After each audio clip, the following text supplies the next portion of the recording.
অবনীর চোখে কালো কাপড় বেঁধে কোলে উঠিয়ে নিয়ে তার ভার্সিটির সামনে থেকে তাকে তুলে নিয়ে আসলাম। এই কে আপনি? আর আমায় কই নিয়ে যাচ্ছেন? প্লিজ ছেড়ে দিন আমায়। জানি মান, তোমায় ছাড়ার জন্য তো কোলে নেইনি, তোমায় আমার সাথে নিয়ে যাওয়ার জন্য কোলে উঠিয়েছি। প্লিজ আমায় ছেড়ে দিন, আমি আপনার সাথে কোথাও যাব না। তোমার যেতে হবে না, আমি তো আছি তোমায় নিয়ে যাওয়ার জন্য। তোমায় আমিই নিয়ে যাচ্ছি, তুমি জাস্ট চুপ করে কোলে বসে থাকো। না না, আমি চুপ করে থাকব না, আমি চিৎকার করে মানুষজন জড়ো করে ফেলব। ওকে করো, এটা বলতেই চিৎকার চেঁচামেচি শুরু করে দিল। আশেপাশের মানুষজন সবাই আমার দিকে হাঁ করে তাকিয়ে আছে, কিন্তু আমার বডিগার্ডগুলোকে দেখে কেউ আর কিছু বলার সাহস পাচ্ছে না। অবনী, তোমায় ভালোয় ভালোয় বলছি, চিৎকার চেঁচামেচি না করতে, তাহলে কিন্তু খারাপ হবে বলে দিলাম। প্লিজ হেল্প মি, কেউ আমাকে বাঁচান। মেয়েটাকে বারণ করা সত্ত্বেও মেয়েটা চেঁচামেচি করছে। মানুষজন এবার আরও বাঁকা চোখে তাকিয়ে আছে আমার দিকে। আরে আপনারা সবাই আমার দিকে এমন করে তাকিয়ে আছেন কেন? আপনার হয়তো ভাবছেন যে মেয়েটার সাথে আমি জোর করছি, কিন্তু না, মেয়েটা আমার স্ত্রী। সে আমার উপরে অভিমান করেছে, তাই তার রাগ ভাঙানোর জন্য একটা সারপ্রাইজের আয়োজন করেছি, তাই তাকে নিয়ে যাচ্ছি। তখনই অবনী চেঁচিয়ে উঠল, প্লিজ হেল্প মি, এই লোক আমার কেউ না, সে আমায় জোর করে নিয়ে যাচ্ছে। অবনীর কথা শুনে সবাই আমার দিকে চোখ পাকিয়ে তাকিয়ে আছে। না, মেয়েটাকে আটকাতে হবে, না হয় কেলেঙ্কারি হয়ে যাবে। তাই না পারতে অবনীর ঠোঁটে চুমু বসিয়ে দিলাম। এবার অবনী ধস্তাধস্তি শুরু করে দিয়েছে। জোর করে তাকে নিয়ে গাড়িতে উঠে পড়লাম।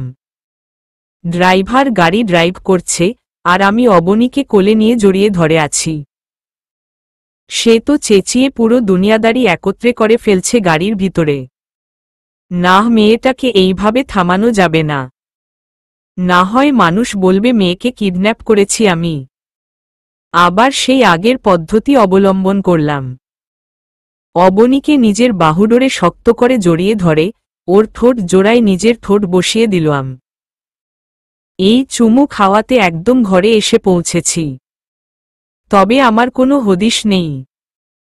আমি অবনীকে চুমু খাওয়ায় এইভাবে মগ্ন হয়ে পড়েছি যে বাসার সামনে কখন আসলাম তা নিজেও জানি না। স্যার বাসার সামনে চলে এসেছি। ড্রাইভারের ডাকে হুঁশ ফিরে আসলো। ওকে, তুমি গাড়ি সাইড করে রাখো, আমি ওকে নিয়ে বাসায় ঢুকছি। অবনীকে নিয়ে বাসায় ঢুকে পড়লাম। অবনীর হাত পা ছুটাছুটি করা তো বন্ধ নেই। আপনি আমায় কোথায় নিয়ে এসেছেন? প্লিজ আমায় ছেড়ে দিন না, আমি বাসায় যাব। তোমার হবুর বাড়িতে তোমায় নিয়ে এসেছি। আজ থেকে এটাই তোমার বাসা। এই বাড়িতে একবার প্রবেশ করেছ তো কোনো দিন আর যেতে পারবে না। আপনি এসব কি বলছেন? আর আমার হবু মানে আমিই তোমার হবু, গাড়িতে তোমায় উপরে অধিকার কি এমনি এমনি খাটিয়েছি নাকি? না, আমি মানি না। আপনি আমার হবু হতে পারেন না। না মানলে আমার কিছু করার নেই। তবে এটাই মাথায় রাখো, তুমি আমার বউ, তুমি এই বাড়িতেই থাকবে।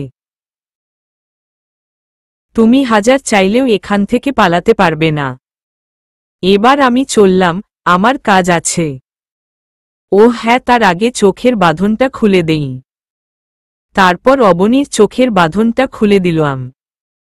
তাকে কালো কাপড় বেঁধে এজন্যই এনেছি, সে যেন পথ দেখতে না পারে। কারণ সে যদি পথ চিনে যায়, তাহলে সে পালিয়ে চলে যেত। চোখ খুলে দেওয়ার পর সে অবাক দৃষ্টিতে আমার দিকে তাকিয়ে আছে। এই মেয়ে, কি দেখো এমন করে? আপনার চোখ দুটো আমার খুব পরিচিত। ওহ, এবার তাহলে থাকো, আমি কাজ শেষ করে আসি। বেটা তুই যা, খালি তুই গেলেই আমি পালিয়ে যাব। অবনীকে বাসায় রেখে কাজে চলে আসলাম। হঠাৎ সিকিউরিটি ফোন দিল। স্যার ম্যাম জঙ্গলের ভিতরে কোথায় যেন হারিয়ে গেছে। সে হারিয়ে যায়নি, পালিয়ে যাওয়ার চেষ্টা করেছে। তোমরা ওর খোঁজ করো, আশা করি পেয়ে যাবে। কারণ সে আমার বাড়ি থেকে মৃত্যুর আগ পর্যন্ত পালাতে পারবে না। তোমরা খোঁজ চালু করো, আমি আসছি। আর আজ সব কয়টা সিকিউরিটিকে মজা দেখাবো। সিকিউরিটির সাথে কথা বলে ফোন কেটে দিলাম। অন্যদিকে অবনী, হে আল্লাহ, আমি কোথায় ফেসে গেলাম। চারদিকে জঙ্গল আর জঙ্গল, তার উপরে জঙ্গলের ভিতর থেকে কেমন যেন ভয়ঙ্কর পশু পাখির আওয়াজ আসছে। আল্লাহ, আমি হয়তো আর কোনো দিন বাবা মায়ের মুখ আর দেখতে পারব না। তখনই একটা বাঘ জঙ্গলের ভিতর থেকে বেরিয়ে আসে। অবনী এটা দেখেই দাঁত মুখ খিচে দৌড় মারে। বাঘটাও তার পিছু নেয়। হঠাৎ দেখে বাঘটা রক্তাক্ত অবস্থায় মাটিতে পড়ে আছে। আর সামনে পাঠানের মতন সেই অপরিচিত লোকটা দাঁড়িয়ে আছে। জানে মান, তোমায় বলেছিলাম তুমি হাজার চাইলেও এখান থেকে পালাতে পারবে না। সো কেন বৃথা চেষ্টা করো তুমি? হ্যাঁ প্লিজ, আমি ঘরে যাব। এই জায়গাটায় সব কয়টা পশু পাখি বসবাস করে। মানুষ বলতে কেউ থাকে না এই জঙ্গলে। আপনিও সেই কাতারের। অবনী, বারবার বলছি মানিয়ে নেওয়ার ট্রাই করো, না হয় সব দিকেই হারাবে। আমায় মেনে নিলে পুরো দুনিয়া পেয়ে যাবে। আর না হয় ভিতরে ভিতরে নিজেই দুকে দুকে মরবে। আপনায় আমি মানব না, ব্যাস মানব না। ওকে, তোমার মানতে হবে না, আমিই তোমায় মেনে নিলাম। এটা বলেই অবনীকে কোলে তুলে নিলাম। তারপর জঙ্গলের ভিতর থেকে সোজা বাসায়। উকিল সাহেবকে আসার সময় সাথে করে নিয়ে এসেছি। কাজের মহিলাকে বললাম অবনীকে সাজিয়ে দিতে। সে অবনীকে নিয়ে সাজাতে চলে গেল। আপা, কোনো কালারের শাড়ি পরবেন আপনি? আমি কিছুই পরব না, আমি বাড়ি যাব। মাথা থেকে সেই ভূত নামিয়ে ফেলেন। আপনি কখনো এই জায়গা থেকে যেতে পারবেন না। আর বড় কথা হলো, এখান থেকে যে কি করবেন? আকাশ স্যার তো অনেক ভালো একটা মানুষ, তিনার সাথেই থেকে যান। তিনি বাসার পিছনে পুরে শপিং মল বানিয়ে রেখেছে। সেখানে মেয়েদের সমস্ত দামি দামি কাপড়, দামি দামি সব অলংকার মজুদ রয়েছে। সব কিছুই তো আপনার হবে। তোমার সেই বেয়াদ্দব আকাশ স্যারের কোনো কিছুই আমার লাগবে না। আমি বাড়ি যাব। ম্যাম, আপনি রেডি হয়ে নিন প্লিজ, না হয় আকাশ স্যার আমার 12টা বাজিয়ে দিবে। না না না, আমি রেডি হব না তো রেডি হব না। ওকে, আমি স্যারকে গিয়ে বলছি। স্যার ম্যাম নাকি রেডি হবেন না? ওকে, আমি দেখছি। সোজা গিয়ে অবনীকে রুম থেকে কোলে তুলে বাহিয়ে নিয়ে আসলাম। উকিল সাহেব, আপনি বিয়ে পড়ান। অবনী তো সেই রকমের চিৎকার চেঁচামেচি করছে, সে বিয়ে করবে না। শুধু কানে কানে একটা কথা বললাম, তারপর চুপচাপ সে আমায় বিয়ে করে নিল। বিয়ে পড়িয়ে উকিল সাহেব চলে গেল। আর আমি অবনীকে নিয়ে সেইভাবেই রুমে ঢুকে পড়লাম। তারপর আলমারি থেকে শাড়ি বের করে নিজ হাতে তাকে পরিয়ে দিলাম। শাড়ি পরানোর সময় অবনীর কত জায়গায় যে আমি চুমু খেয়েছি তা উপর ওয়ালাই জানেন। অবনীর কানে সেই কথাটা বলার পর থেকে সে একদম চুপচাপ হয়ে গেছে। আচ্ছা, আমি কি আর কখনো আমার মা বাবাকে দেখতে পাব না? পাবে পাবে, সময় হলে সবাইকেই দেখতে পাবে। এবার দেখি, চুপচাপ খাটে গিয়ে বসো। আমি দরজা খুলে ভিতরে আসলে তুমি আমায় পায়ে ধরে সালাম করবে নতুন বউয়ের মতন। অবনীকে খাটে রেখে বাহিরে চলে গেলাম। খুব খুশি লাগছে মনের ভিতরে, আবার খুব কষ্টও হচ্ছে। চোখের সামনে ভেসে বেড়াচ্ছে সেদিনের কথাগুলো, যেদিন জনসম্মুখে মাকে অপমান করে পাথর মারা হয়েছিল।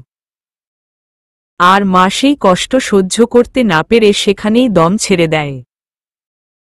এসব নিয়ে ভাবতেই নিজের অজান্তে কান্না করে দিলাম। তখনই কাজের মহিলা আপা আসল। ভাইজান, আজ আপনার খুশির দিন, সেদিনের কথা মনে করে ভেঙ্গে পড়লে চলবে না। যান ভিতরে যান, ম্যাম অপেক্ষা করছে। চোখ মুছে বাসর ঘরে ঢুকে পড়লাম। ঢুকে ভেবেছি হয়তো মেয়েটা আমার কথা মতন আমাকে সালাম করবে, কিন্তু না, সেই অবাধ্য মানুষের মতন খাটের উপরেই বসে আছে। এটা দেখেই চরম রাগ উঠে গেল। সোজা গিয়ে ঝাঁপিয়ে পড়লাম অবনীর উপরে। মেয়েটা খুব চেঁচিয়েছিল, কিন্তু আমি মুখ চেপে ধরেছি। যা, এবার দেখি কত চেঁচাবি। এজন্যই বলেছিলাম, মেনে নিলেই সবকিছু সহজ হয়ে যাবে। আজ যদি সে আমায় সালাম করতে আসত, তাকে সালাম করতে না দিয়ে বুকে তুলে নিতাম, তারপর সারারাত বুকের মধ্য জড়িয়ে ধরে রেখে গল্প শুনতাম। হয়তো আবার মাঝে মধ্যে কপালে আলতো করে কয়েকটা চুমুও দিতাম। কিন্তু সে শুনল না। তাই তার উপরে হিংস্রতা দেখালাম। অবনীকে ছেড়ে দিয়ে খাট থেকে উঠে এসে বারান্দায় দাঁড়িয়ে আছি। তখনই একটা নাম্বার থেকে ফোন আসলো। স্যার, অবনীর বাবা তো পুরো পাগল পাগল হয়ে গেছে। হ্যাঁ, সেটা তো হওয়ার এই। তোমরা তার দিকে নজর রাখো, বাকিটা আমি দেখছি। কথা শেষ করে রুমে এসে দেখি অবনী সেইভাবেই খাটের উপরে পড়ে আছে। শরীরের কাপড় চোপড় ঠিক নেই। তার উপরে ফুফিয়ে ফুফিয়ে কান্না করছে মেয়েটা। এটা দেখে খুব মায়া লেগে গেল। অবনীকে খাট থেকে তুলে নিয়ে ওয়াশরুমে চলে গেলাম। তারপর তাকে গোসল করিয়ে দিয়ে নতুন একটা শাড়ি পরিয়ে দিলাম। সে কিছুই বলছে না, বাকরুদ্ধ হয়ে আছে একরকমের। তারপর তাকে কোলে করে নিয়ে ছাদে চলে গেলাম। ময়না পাখি, আমায় মাফ করে দিও। তুমি যদি আমার কথা শুনতে তাহলে আজ এত কষ্ট পেতে না। আচ্ছা থাক, যা হয়েছে হয়েছে, এবার সবকিছু ভুলে যাও। ছাদের উপরে বসে অনেকটা সময় একা একা বকবক করলাম। অবনী কোনো কথাই বলল না। তারপর তাকে নিয়ে নিচে নেমে গেলাম। নিচে গিয়ে শুয়ে পড়লাম অবনীকে নিয়ে। সকালবেলা ঘুম থেকে উঠে দেখি অবনী মাটিতে পড়ে আছে। অবাক হয়ে গেলাম অবনীর এইরূপ আচরণ দেখে। দামি খাট ফেলে রেখে মাটিতে কেন শুতে হবে তার? না, কোনো একটা ঘাবলা আছে। অবনীকে ডাক দিলাম, সে আমার ডাকের কোনো উত্তর দিল না। সেই রকম ভাবেই মাটিতে পড়ে আছে। অবনী বলে ওকে নাড়া দিতেই আমার চোখজোড়া কপালে উঠে গেল। তার নাক মুখ দিয়ে রক্ত বের হচ্ছে। তার নাকের সামনে হাত দিয়ে দেখলাম শ্বাস নিচ্ছে কিনা, কিন্তু না, কোনো সারা শব্দ নেই। তার মানে কি অবনী সত্যিই আমায় ছেড়ে চলে গেল? এত কিছু হয়তো অবনী সহ্য করতে পারেনি, তাই সে সুইসাইড করেছে। অবনীকে জড়িয়ে ধরে সজোরে এক চিৎকার করে উঠলাম। এই মেয়ে মারা গেলে আমার দুনিয়াদারি সমস্ত কিছুই শেষ। তখনই ঘুমটা ভেঙে গেল। আশেপাশে ভালো করে তাকিয়ে পরিস্থিতি বুঝার ট্রাই করলাম। সব কিছু তো ঠিকঠাকই আছে। তার মানে কি এতটা সময় আমি স্বপ্ন দেখলাম? পাশ থেকে অবনী আমার দিকে চোখ পাকিয়ে তাকিয়ে আছে। অবনী, তুমি ঠিক আছো তো? ঠিক আছি কিনা জানি না, তবে জীবিত আছি। অবনী, কি সব বলছো তুমি উল্টাপাল্টা? যা বলেছি ঠিকই বলেছি। গতকাল রাতেই তো আমায় মেরে ফেলেছেন। হায়নার মতন যখন আমার শরীরটাকে নিজের আয়ত্তে নিয়েছেন, তখনই তো আমার মৃত্যু হয়েছে। শুধু দেহটা দুনিয়ায় লটকে আছে। চাপ নেই, দেহটাও কিছু দিনের মধ্যে 3.5 হাত মাটির নিচে গছে যাবে। অবনীর মুখে এমন ধারা কথা শুনে বুকের ভিতরে কেমন যেন ধূপধূপানি শুরু হয়ে গেল। জানি না কি আছে এই মেয়ের মাঝে। উদ্দেশ্য ছিল একরকম, কিন্তু আমি নিজের উদ্দেশ্য ছেড়ে মেয়েটার প্রতি ফুটবল হয়ে গেলাম এক রাতের মধ্যেই। মেয়েটা আমার মন কেড়ে নিয়েছে। নাহর কিছু হতে দেওয়া যাবে না। সে রাজত্ব করবে আমার মনের সিংহাসনে। অবনী, অলক্ষণে কথা বলো না প্লিজ। মেয়েটাই যে আমি অলক্ষণে। অবনী, তুমি মোটেও অলক্ষণে না। আর তোমার কিছু হতে দিব না আমি। এটা বলেই অবনীকে নিজের বুকে টেনে নিলাম। একদম পাঁচকল করে মেয়েটাকে জড়িয়ে ধরেছি। জড়িয়ে ধরে তার ঠোঁটে, কপালে, থুতনিতে পাগলের মতন চুমু খেতে আরম্ভ করলাম। সে চুপচাপ আমার বুকে পড়ে আছে। মনে হয় যেন তার মধ্যে কোনো মোহই নাই। সে যেন নিরামিষ প্রকৃতির একটা মানুষ। তৎক্ষণাৎ মনে পড়ল তার উপরে জোর খাটাচ্ছি আমি। আপনাকে একটা কথা জিজ্ঞেস করব? হ্যাঁ, করো। আপনার শরীরের ঘ্রাণ আমার খুব পরিচিত। কেন জানি মনে হয় আপনি আমার খুব কাছের কেউ। আর তাছাড়া আপনি আমার নামও জানেন। হয়তোবা তোমার কাছের কেউ। আর তোমায় উঠিয়ে নিয়ে এসেছি, তোমার নামটা আমি জানব না এমনটা কি করে হয়? লোকটার কথা শুনে নিজের উপরেই ঘৃণা হচ্ছে। লোকটা আমার শরীরে জোর খাটিয়েছে, সেই শরীরটাই যেন অপবিত্র মনে হচ্ছে এখন নিজের কাছে। কি হলো, কথা বলছো না যে? আপনার মতন নরপশুর সাথে কি কথা বলবো? মানুষ তো নন আপনি। মানুষ হলেই না কথা বলতাম। হ্যাঁ, ঠিকই বলেছ তুমি। আমি মানুষ না, আমি আস্ত একটা রক্তচোষা। তবে সব কিছুর পিছনে তোমার পরিবারেরও হাত আছে। তোমার বাবা আমায় মানুষ থেকে ভয়ঙ্কর হায়না বানিয়ে দিয়েছে। ফালতু কথা একদম বলবেন না। আমার বাবা নামকরা বিজনেসম্যান। আপনার মতন হায়নার সাথে আমার বাবার কোনো সম্পর্ক নেই। তিনি সৎ একজন ব্যবসায়ী। সৎ কি অসৎ, তা সময় হলেই জানতে পারবে। আর এখন এসব কথা ছাড়ো। চুপ করে রইলাম। এমন বাজে মানুষের সাথে মুখ লাগার ইচ্ছে আমারও নেই। হয়েছে, এবার ঘুমিয়ে পড়ো। আমি তোমায় জড়িয়ে ধরে আদর দিচ্ছি, দেখবে তোমার ঘুম চলে আসবে। কিছুই বললাম না আর, কারণ লোকটার জঘন্য আচরণকে তিনি আদর মনে করেন। এমন বিশ্রী চিন্তা ভাবনার মানুষের সাথে কি কথা বলার থাকে আর। চুপচাপ ঘুমিয়ে পড়লাম। সকালবেলা ঘুম থেকে উঠে দেখি অবনী বাচ্চাদের মতন করে ঘুমিয়ে আছে। ওর ঘুমন্ত চেহারাটা দেখে এতটা মায়া হচ্ছিল যে কি আর বলবো। আস্তে আস্তে ওর কানের সামনে মুখ নিয়ে গিয়ে ওকে ডাক দিলাম। অবনী, উঠে পড়ো। সকাল হয়ে গেছে। সে মিটমিট করে চোখ খুলল। কপালে কয়েকটা চুমু একে দিলাম তার। আদর দিয়ে দিয়েছি, এবার উঠে বসো। আমি তোমায় ফ্রেশ করানোর জন্য নিয়ে যাব। কেন, আমার কি হাত পা নেই নাকি? না, আমি প্রতিবন্ধী? না, তেমন কিছুই না। তবে আমি চাই না যে তোমার পা জমিনে পড়ুক। চুপচাপ উঠে বসে পড়লাম।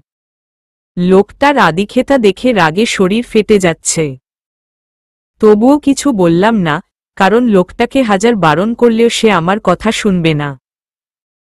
অবনীকে কোলে তুলে নিলাম। কাজের মহিলা এসে একটা শাড়ি দিয়ে গেল।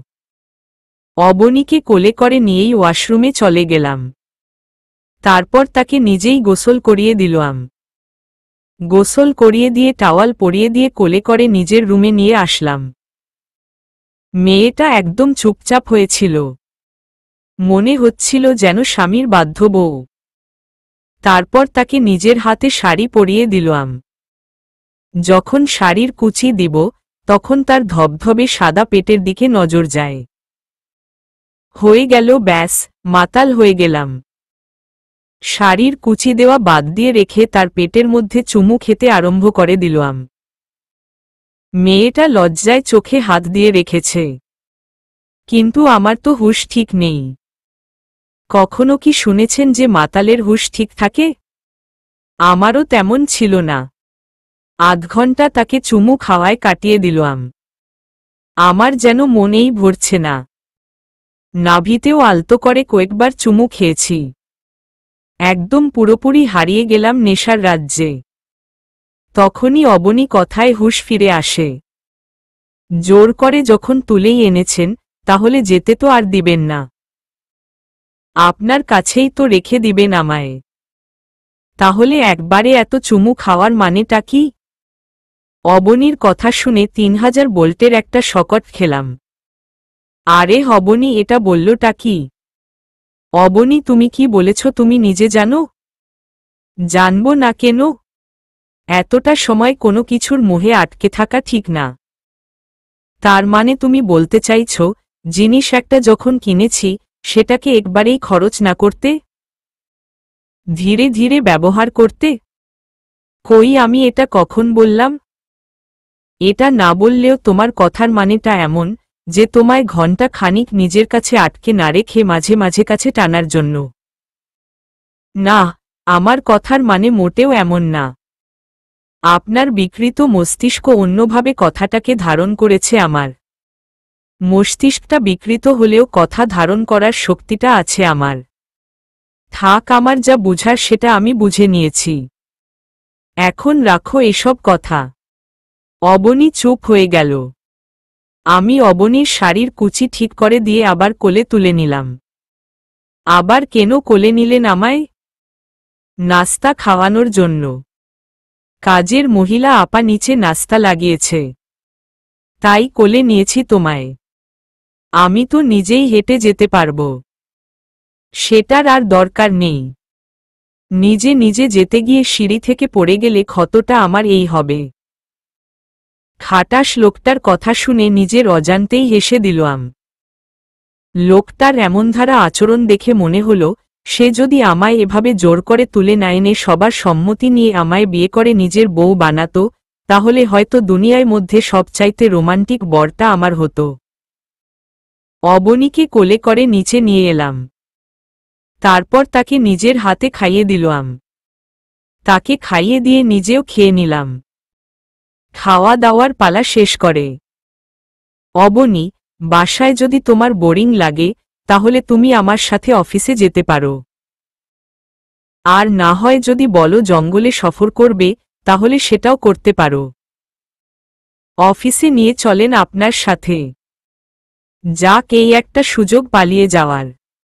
অফিস থেকে বের হয়ে সোজা বাসায় চলে যাব। ওকে, ঠিক আছে। আমি রেডি হয়ে আসছি। তুমি এখানে বসো। আমি জানি অবনী অফিসে যাওয়ার অপশন কেন বেছে নিয়েছে। সে হয়তো ভিতরে ভিতরে কোনো প্ল্যান সাজিয়েছে। তবে সে এটা জানে না যে আমি আকাশ মাহমুদ কোনো কাঁচা কাজ করি না। সে হাজার চালাকি করেও আমার সাথে পেরে উঠতে পারবে না। রেডি হয়ে এসে অবনীকে সাথে করে নিয়ে অফিসের উদ্দেশ্যে রওনা হলাম। বেশ কিছুক্ষণ পর অফিসে পৌঁছে গেলাম। অফিসে পৌঁছে আমি আমার কাজে মন দিয়েছি।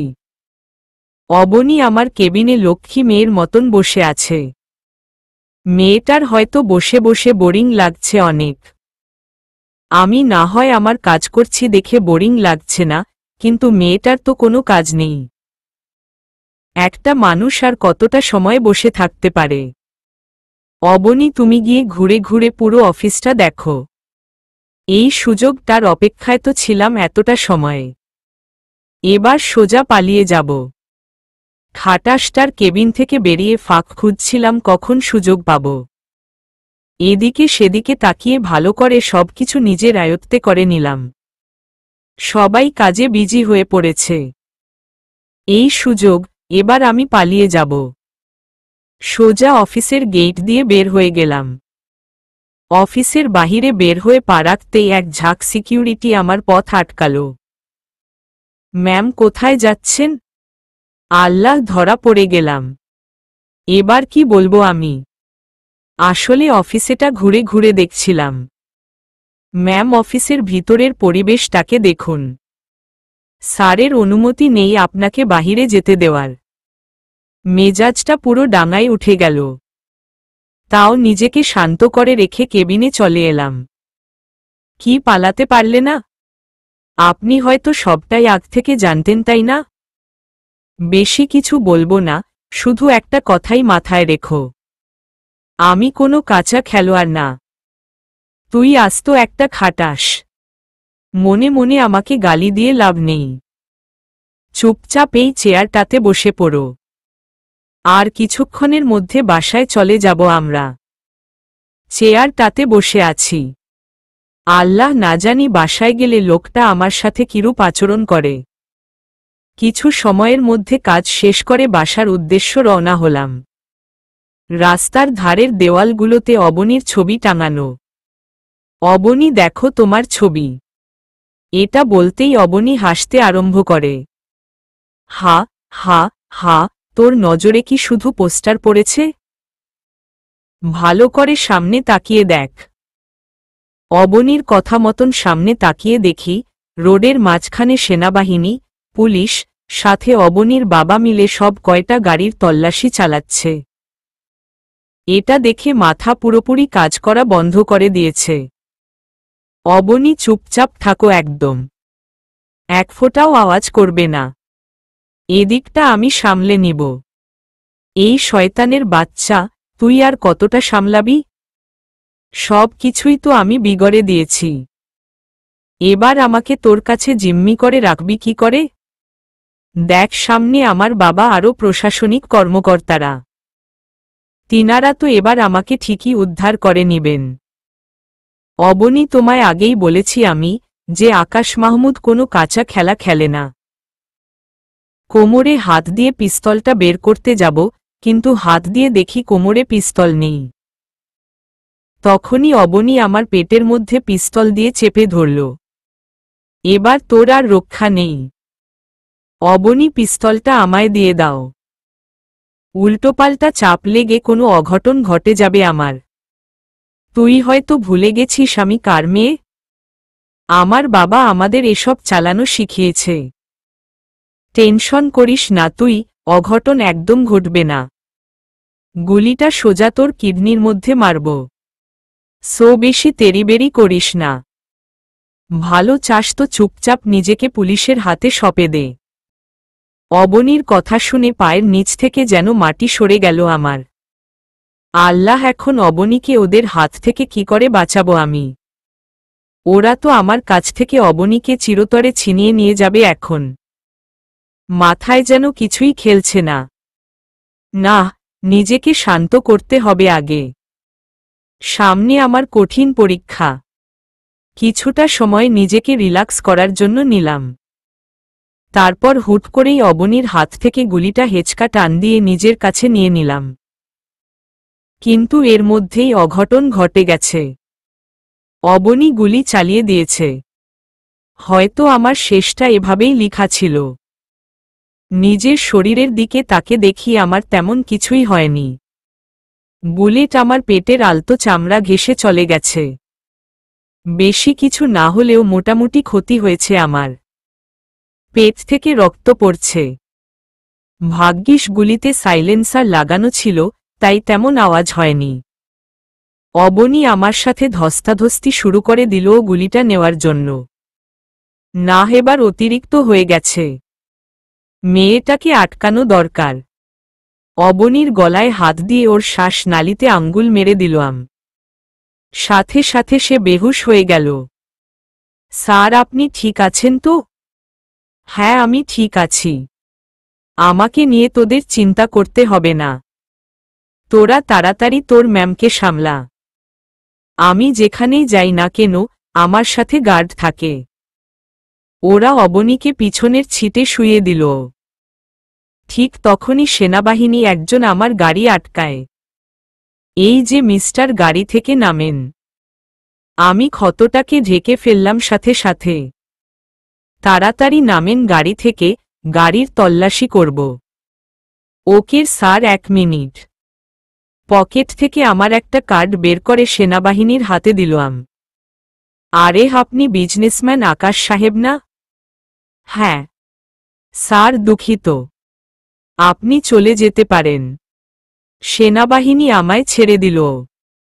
কারণ নাম আমিও কম কামাই করিনি। আকাশ মাহমুদকে মোটামুটি অনেক মানুষ এই চিনে। আর অবনীর বাবাও হয়তো আমার দিকে খেয়াল করেনি।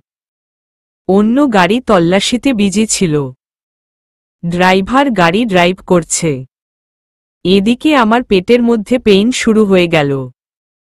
মনে হচ্ছে যেন রুহুটা বের হয়ে যাবে। ড্রাইভার তাড়াতাড়ি গাড়ি ড্রাইভ করে বাসায় নিয়ে আসলো। এই অবস্থাতেই অবনীকে গাড়ি থেকে নামিয়ে কোলে তুলে নিলাম। তারপর নিজের রুমে এনে শুইয়ে দিয়েছি। এই যে শোনো, তোমরা ম্যামের পাহারায় থাকো, তার জ্ঞান ফিরে আসলে আমায় খবর দিও তোমরা। ওকে স্যার, কিন্তু আপনি কোথায় যাচ্ছেন? আপনার তো ডক্টরের কাছে যাওয়া উচিত। লালু আমার পার্সোনাল ডক্টরকে ফোন করে আসতে বলে দিয়েছে। লালু আমার পার্সোনাল বডিগার্ডের নাম। একটু পর ডক্টর বাসায় চলে আসলো। আরে আকাশ ভাই, কি করে হলো এটা? ডক্টর সাহেব, কি যে বলবো আপনাকে, আসলে পথের মধ্যে একটা ঝামেলা হয়ে গিয়েছিল, যার দরুন চোট পেয়েছি। আকাশ ভাই, আপনিও না একটু সাবধানে থাকবেন তো নাকি? এভাবে চলতে থাকতে তো আপনার অবস্থা 12টা বেজে যাবে। আজ পর্যন্ত এমন কোনো পেশেন্ট আমি দেখিনি আপনার মতন, যে মাসে কম করে হলেও 34 বার আমার সাথে সাক্ষাৎ করে। কি করবে ডাক্তার সাহেব, খোদা যে আপনার সাথে বারবার দেখা হবে সেটা লিখে রেখেছেন। ভাই, যাই হোক না কেন, এবার একটু ভালো করে নিজের কেয়ার করবেন। আমি ক্ষত জায়গায় ওয়াশ করে দিয়েছি। আর এই যে কিছু মেডিসিনের নাম লিখে দিলাম, সেটা কন্টিনিউস করবেন। আচ্ছা ডক্টর সাহেব, এবার তাহলে আমি চললাম। ডক্টর সাহেব চলে গেলেন। পেইন করছে জায়গাটা প্রচণ্ড রকমের। তবে এটা ভেবে শান্তি লাগছে যে অবনীকে আমার কাছ থেকে কেউ কেড়ে নিয়ে যেতে পারেনি। কিন্তু অবনী আজ আমায় মৃত্যুর চৈকাট পর্যন্ত পৌঁছে দিয়েছিল। ভাগ্যিস উপরওয়ালা আমায় রক্ষা করেছে। আমি একটা জিনিস এই ভেবে পাই না, যে দুনিয়ায় যে যাকে বেশি ভালোবাসে, সে ততটাই বেশি অবহেলা পায়। স্বার্থপরের দুনিয়া। এই দুনিয়ায় আসলেই ভালো মনের কোনো দাম নেই। এসব নিয়ে ভাবছিলাম, তখনই গার্ড এসে খবর দিল, স্যার ম্যামের জ্ঞান ফিরেছে। ওকে, আমি আসছি। অবনীর কাছে চলে গেলাম। সে বিছানায় শুয়ে শুয়ে দেওয়ালের চারপাশ ঘুরে ঘুরে তাকাচ্ছে। আরে অবনী, এভাবে খুঁটিয়ে খুঁটিয়ে দেখে কোনো ফায়দা নাই। এটা আমার বাড়ির চার দেওয়াল। তোমার বাড়ির চার দেওয়ালে তোমায় যেতে দেইনি। কি করে তুই আমায় সেনাবাহিনীর চোখ ফাঁকি দিয়ে এখানে নিয়ে আনলি? আগেই বলেছি অবনী আমি তোমায়, যে আমি কোনো কাঁচা খেলোয়াড় না। তুই আসলেই সন্ত্রাস। অবনী, মুখের ভাষা ঠিক করো, না হয় চিরতরে বাবা মায়ের মুখ আর দেখতে পাবে না। ভালো রূপটাই সবসময় দেখার চেষ্টা করিও, না হয় তো বাপ বেটি কাউকেই ছাড়ব না। 3.5 হাত মাটি খুঁড়ে সেখানে বাপ বেটি দুজনকেই কবর দিয়ে আসব। মানুষটার কথা শুনে চুপসে গেলাম। কারণ যেই মানুষটা আমায় কিডন্যাপ করার মতন জঘন্য কাজ করতে পারে, সে যে আমায় মেরে ফেলবে না, তার কোনো নিশ্চয়তা নেই। সারাটা দিন পেটের ব্যথা নিয়ে কাটিয়ে দিলাম। রাতের বেলায় নিজের রুমে চলে গেলাম। গিয়ে দেখি অবনী বিছানায় শুয়ে আছে। আমিও অবনীর পাশে শুয়ে গেলাম। বিছানায় শুয়ে ওকে টান দিয়ে নিজের কাছে নিয়ে এসেছি। তখনই সে আমায় ধাক্কা দিয়ে নিজের কাছ থেকে সরিয়ে দিল। সাথে সাথে পেটের ব্যথাটা আরও দ্বিগুণ হয়ে গেল। পেটের দিকে খেয়াল করে দেখি পেট থেকে চুয়ে চুয়ে রক্ত পড়ছে। অবনী আমায় ধাক্কা দেওয়ার সময় ওর হাতটা আমার পেটে গিয়ে লাগে, যার ফলে ক্ষতটা থেকে রক্ত পড়া আরম্ভ করেছে। পেটের ব্যথা নিয়ে অবনীর দিকে অসহায় চোখে তাকিয়ে আছি। সেও আমার দিকে তাকিয়ে আছে। হয়তো কিছুটা আন্দাজ করতে পেরেছে সে। সো সরি, আমি আসলে ইচ্ছা করে এমনটা করিনি। ইচ্ছায় হোক অনিচ্ছায় হোক, আঘাত তো করেছ তুমি। এবার তো শান্তি হয়েছে তোমার? আমায় কষ্ট দিয়ে যখন তোমার শান্তি লাগে, তবে তুমি তাই করো, সমস্যা নেই। কিন্তু এবার তো কাছে আসো। মানুষটার কাছে এগিয়ে গেলাম। সে আমায় 2 হাত দিয়ে নিজের বাহুর মধ্যে আগলে নিল। মানুষটার পেট থেকে রক্ত পড়ছে, তাও সে আমায় নিজের কাছে আগলে ধরে রেখেছে। মানুষটার জন্য খুব খারাপ লাগছে। চাইলে সে আমায় কষে 2টো থাপ্পড় লাগিয়ে দিতে পারত, কিন্তু সে তা করেনি। উল্টো আমায় ভালোবেসে নিজের কাছে টেনে নিয়েছে। মানুষটার এইরূপ আচরণ দেখে নিজেকে যেন পাষাণ মনে হচ্ছে। সত্যিই মানুষটা হয়তো মন খুলে ভালোবাসতে জানে। অবনীকে জড়িয়ে ধরে ওর কাপলে, ঠোঁটে, গলায় পাগলের মতন চুমু খেতে আরম্ভ করলাম। সে আমায় 2 হাত দিয়ে জড়িয়ে ধরে রেখেছে। যেই মেয়ের উপরে জোর খাটাচ্ছি আমি, সেই মেয়েই আমায় জড়িয়ে ধরে রেখেছে। জিনিসটা কেমন যেন অদ্ভুত লাগছে। অবনী, তুমি ঠিক আছো তো? একটু আগেই তো জড়িয়ে ধরতে সময় বাধা দিল, কিন্তু এখন তোমায় চুমু খাচ্ছি, তাও কিছু বলছো না যে? সেটা অন্য কারণে দিয়েছি, কিন্তু এখন আর দিই না। আপনার যত ইচ্ছে হয় আপনি আমায় চুমু খান, আমি কিছুই বলবো না। অদ্ভুত লাগছিল এতটা সময়, কিন্তু এখন যেন বর্ষর একটা শকট খেলাম। মেয়েটা আমায় নিজ থেকেই চুমু খেতে বলছে। এত মেঘ না চাইতেন বৃষ্টি। ধুর, যা হবে হোক। মেয়েটা নিজেই আজ সুযোগ দিয়েছে। আজ তো মন ভরে ওকে আদর করব। পাগলের মতন চুমু খেতে আরম্ভ করলাম অবনীকে। আমি চুমু খাচ্ছি আর সে বারবার শিউরে উঠছে। অনেক রাত অবধি তাকে চুমু খেয়েছি। একটা সময় চুমু খাওয়া বাদ দিয়ে ঘুমিয়ে পড়লাম। মানুষটা আসলেই অদ্ভুত প্রকৃতির। তবে তাকে আমার মাপা শেষ। যতই হায়না হোক না কেন সে, তার মনে ভালোবাসা নামক ভয়ঙ্কর গাছ গজিয়ে আছে। এই তো একটু আগেই কেমন অদ্ভুত ধরনের পাগলামো করছিল, কিন্তু এখন সব বাদ দিয়ে আমায় জড়িয়ে ধরে ঘুমিয়ে পড়েছে। মানুষটার নিঃশ্বাসগুলো সোজা আমার বুকের উরুর মধ্যে এসে পড়ছিল। কেমন বাচ্চাদের মতন করে ঘুমিয়ে আছে মানুষটা। ইস, দেখেই কেমন যেন লোভ হচ্ছে। ইচ্ছে করছে মানুষটার কপালে একটা চুমু এঁকে দিতে। ইচ্ছে করছে মানুষটার লম্বা লম্বা চোখগুলো হাত দিয়ে আউলে দিতে। কেমন যেন এক ধরনের একটা নেশা কাজ করছে। মানুষটাকে নিয়ে ভাবতে ভাবতেই গভীর রাত হয়ে গেল। হঠাৎ এই মনে পড়ল মানুষটার পেট থেকে রক্ত পড়ছিল। আল্লাহ, এতটা মন ভোলা কি করে হলাম আমি! তাড়াতাড়ি করে মানুষটার পেট থেকে কাপড় সরিয়ে ফেললাম। এখনো রক্ত চুয়ে চুয়ে পড়ছে। শাড়ির আঁচল দিয়ে মানুষটার সেই ক্ষতটাতে আলতো করে চেপে ধরে রেখেছি। কিছুক্ষণ পর রক্ত পড়া বন্ধ হয়ে গেল। কেমন যেন টেনশন মুক্ত লাগছে নিজেকে। কিন্তু কি কারণে মানুষটার জন্য এতটা টেনশন করছি আমি, তার উত্তর আমার কাছে জানা নেই। আপাতত জানতেও চাই না। কারণ বেশি ঘাটাঘাটি করলে এই ভালো লাগার মুহূর্তটাকে কোনো এক কালো মেঘ এসে ঢেকে দিয়ে যাবে। তাই আর বেশি কিছু না ভেবে মানুষটাকে জড়িয়ে ধরে ঘুমিয়ে পড়লাম।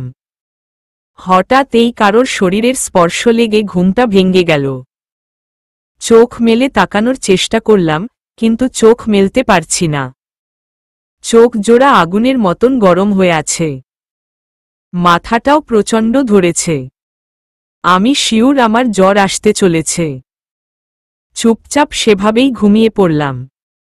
হঠাৎ মুখের মধ্যে পানির ছিটা পড়ায় ঘুমটা ভেঙে গেল। চোখ মেলে তাকিয়ে দেখি অবনী আমার মাথায় জল পট্টি দিচ্ছে। বুঝতে বাকি রইল না যে আমার জ্বর এসেছে। কিন্তু অবনীর এইরূপ আচরণ দেখে খুবই অবাক হলাম। অবনী, তুমি ঘুমাওনি? আপনার শরীরে কি ভয়ঙ্কর রকমের জ্বর, আপনাকে এভাবে ফেলে রেখে আমি ঘুমাবো, সেটা ভাবলেন কি করে? অবনীর কথা শুনে শরীরটা কাঁপা দিয়ে উঠল। এটাই কি সেই অবনী, যাকে আমি জোর করে তুলে এনেছিলাম? এই যে কিছু বলছেন না যে? আরে পাগলি, এত টেনশন করছো কেন? জানি না কেন এত টেনশন করছি, তবে আমার খুব টেনশন হচ্ছে। আরে পাগলি মেয়ে, টেনশন করিও না, আর আমার কাছে আসো। আমি জানি আমার জ্বর কি করলে সেরে যাবে। কি করলে সারবে বলেন? তোমার ঠোঁটের উষ্ণ ছোঁয়া পেলে আমার জ্বর সেরে যাবে। কি সব বলছেন আবোল তাবোল? আমি সত্যি বলছি অবনী, তুমি আমায় একবার তোমার ঠোঁটের উষ্ণ ছোঁয়া দিয়েই দেখো। সত্যি উষ্ণ ছোঁয়া দিল জ্বর কমবে তো? হ্যাঁ, সত্যিই কমে যাবে। আচ্ছা, আমি দিচ্ছি। মানুষটা আমার কাছে কি আবাদর করেছে তা আমার নিজের খেয়ালেও নেই। তবে তৎক্ষণাৎ মাথায় এটাই কাজ করছিল যে মানুষটার সুস্থতা খুব প্রয়োজন। মানুষটাকে সুস্থ হলেই হয়তো আমার কলিজা তৃপ্তি পাবে। কোনো কিছু না ভেবে মানুষটার ঠোঁটে ঠোঁট বসিয়ে দিলাম। অগ্নিশিখার মতন গরম হয়ে আছে ঠোঁট জোড়া। মনে হয় যেন আগুনের দলা গালে নিয়ে রেখেছি। তবে তৎক্ষণাৎ কেন জানি আগুনের দলাটাই খুব প্রিয় হয়ে উঠেছে আমার।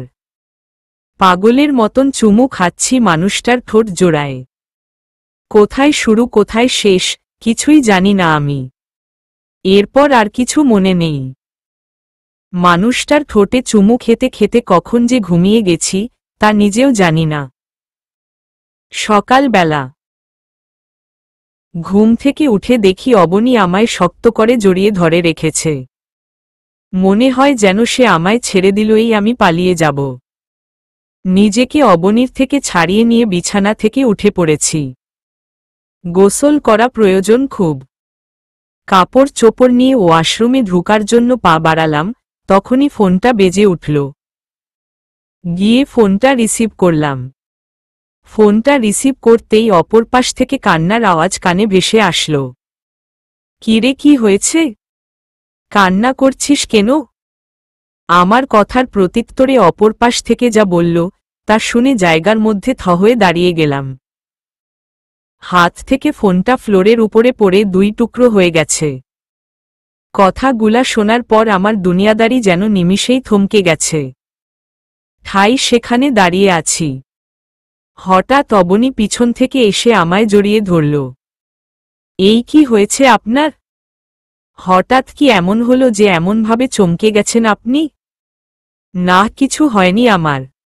আর তুমি ঘুম থেকে উঠলে কখন? আপনার ফোনের আওয়াজে ঘুম ভেঙে গেছে আমার। আরে সেসব কথা ছাড়েন এখন, প্লিজ বলেন না কি হয়েছে। আপনাকে চিন্তিত দেখে না আমার খুব খারাপ লাগছে। ছোট বোন ফোন দিয়েছিল। না হারানোর পর যেই মানুষটাকে মা বলে ডেকেছি তিনি নাকি গুরুতর অসুস্থ। আগেও অসুস্থ ছিল, কিন্তু আজ ভোর 5টায় নাকি অনেক বেশি অসুস্থ হয়ে পড়ে। নিঃশ্বাসও নিতে পারছেন না নাকি তিনি ঠিক মতন। ডক্টররা মাস্ক লাগিয়ে রেখেছে মুখে। মানুষটার কথা শুনে খুব খারাপ লাগছে। যেই মানুষটাকে গতকাল আমি দেখতে পারতাম না, আজ তার কষ্টে আমার কষ্ট হচ্ছে। বিষয়টা কেমন অদ্ভুত না? হ্যাঁ, অবশ্যই অদ্ভুত। মানুষটা আমায় কি জাদু করেছে তা উপর ওয়ালাই ভালো জানেন। আচ্ছা, তাহলে এখন কি করবেন? হসপিটালে যাব। কিন্তু আপনার শরীরও তো বেশি একটা ভালো না। সমস্যায় নেই, তুমি তো আছো আমার কেয়ার করার জন্য, কিন্তু ছোট বোন মিলি সবকিছু একা সামলাতে পারবে না। আম্মুর আমাকে প্রয়োজন। হ্যাঁ, ঠিক বলেছেন। আচ্ছা অবনী, তুমি কি কি নিবে তা নিয়ে নাও। আমি রেডি হচ্ছি, পরে দুজন রওনা দিব। আচ্ছা। অবনীকে সাথে নিয়ে সোজা হসপিটালে চলে আসলাম। আম্মুর এখনও অবস্থা খারাপ। ডক্টররা মুখে মাস্ক লাগিয়ে রেখেছে। নিজের কাছেই যেন নিজেকে অপরাধী মনে হচ্ছে। আমি যদি আজ বাসায় থাকতাম তাহলে আম্মুর আর এই অবস্থা হতো না। আজ 3 দিন হসপিটালে। কোথায় খাওয়া দাওয়া, কোথায় কি, কোনো কিছুর এই ঠিক ঠিকানা নাই। অবনীও খুব টেনশন করছে আম্মুকে নিয়ে। সেটা তার ফেস দেখে বুঝতে বাকি রইল না। শুধু তাই নয়, মেয়েটা আমাকে নিয়েই খুব টেনশনে ছিল। না, মেয়েটাকে বাসায় পাঠিয়ে দেই। এখানে থাকলে আরো টেনশন করবে মেয়েটা। অবনী, তুমি বাসায় চলে যাও। পাগলের মতন কথা বলবেন না একদম। আমি বাসায় চলে যাব মানে? তাহলে আপনার কেয়ার কে করবে শুনি? আপনিও যে অসুস্থ সেই জিনিসটা কি আপনার মনে আছে? আসলে সত্যিই তো, সব কিছুর ভিড়ে নিজের অসুস্থতার কথাই ভুলে গেছি। তবে অবাক করা বিষয় হল অবনীর এইরূপ পরিবর্তন। অবনীকে কাছে টেনে নিলাম, তারপর ওকে জড়িয়ে ধরে, অবনী, তুমি সত্যিই আমার লক্ষ্মী বউ। তোমার মতন মানুষকে নিজের লাইফে এনে আমার জীবন সার্থক। অনেক কয়টা চুমু একে দিলাম অবনীর কপালে। ইস, কি বলে লোকটা! লজ্জায় মানুষটার বুকে মুখ লুকালাম। মানুষটার প্রতি কিভাবে ফুটবল হয়ে গেছি তা নিজেরও অজানা। আমার সমস্ত দুনিয়াদারি কেমন যেন উনার মধ্যেই সীমাবদ্ধ হয়ে গেল। মানুষটা আমার মনকে কিভাবে পরিবর্তন করে দিয়েছে তা আল্লাহ ভালো জানেন। তবে খুবই অবাক লাগছে একটা জিনিস ভেবে নিজের কাছে। হসপিটালে আসার পর পদে পদে আমি পালিয়ে যাওয়ার সুযোগ পেয়েছি, কিন্তু তারপরেও আমি পালিয়ে না গিয়ে রয়ে গেলাম কেন? লাইফের মোড় কোনো দিকে পল্টি খেতে চলেছে কিছুই তো বুঝে আসছে না। তবু এটুকু জানি যে ভয়ঙ্কর কিছু একটা হতে চলেছে লাইফের সাথে। এই যে আমার লজ্জাবতী বউ, হসপিটালে এভাবে এতটা সময় জড়িয়ে ধরে থাকলে মানুষজন সব কাজ ফেলে রেখে আমাদের দিকে তাকিয়ে থাকবে। লজ্জার মাত্রাটা যেন আরও বেড়ে গেল। সাথে সাথে উনাকে ছেড়ে দিয়ে কাপড়ে মুখ লুলিয়ে ফেললাম। আচ্ছা হয়েছে, থাক, আর লজ্জা পেতে হবে না। চলো দেখি আম্মুর কি অবস্থা, ডক্টর তো রাউন্ডে ঢুকেছে। তখনই মিলি এসে বলল, ভাইয়া, আম্মুর অবস্থা আগের থেকে একটু ভালো হয়েছে। তুমি কেবিনে চলো। আচ্ছা চল। আম্মুর কেবিনে গেলাম। গিয়ে দেখি আম্মু অন্যদিকে মুখ ঘুরিয়ে রেখেছে। মিলিও আমার সাথে কেমন যেন গা ছাড়া ছাড়া ভাব নিয়ে রয়েছে। বিষয়টা কি, কিছুই তো মাথায় আসছে না। আম্মু, কেমন লাগছে এখন তোমার? কোনো কথা নাই। আম্মু, কি হলো, কথা বলছো না যে? আম্মুর হাতটা আলতো করে ধরলাম। তখনই তিনি ঝাটকা দিয়ে আমার থেকে নিজের হাত ছাড়িয়ে নিল। আম্মুর এমন কাণ্ড দেখে তো পুরা থ। তোর সাথে কি আর কথা বলবো? বলার মতন মুখ তো নেই আমাদের। মানে কি আম্মু? মানে কি বুঝিস না? সত্যি আমি বুঝতেছি না। একা একা বিয়ে করে নিয়েছিস। আমাদের বললে কি আমরা তোর বিয়ে দিতাম না? ওহহ, আম্মু সেই কথা ধুরোর আগে বলবা না। আম্মু, বিয়ে তো শুধু কাগজে কলমে হয়েছে। আর তোমাদরে বলার সুযোগ এজন্যই হয়নি কারণ খুব তাড়াহুড়ায় বিয়েটা করেছি আম্মু। পরিস্থিতিই ছিল না কাউকে জানানোর মতন। বাহ বাহ, কি সুন্দর কথা। আমাদেরও জানানোর মতন সময়টা ছিল না, তাই না? আম্মু, তুমি রাগ করছো কেন? প্লিজ রাগ করিও না।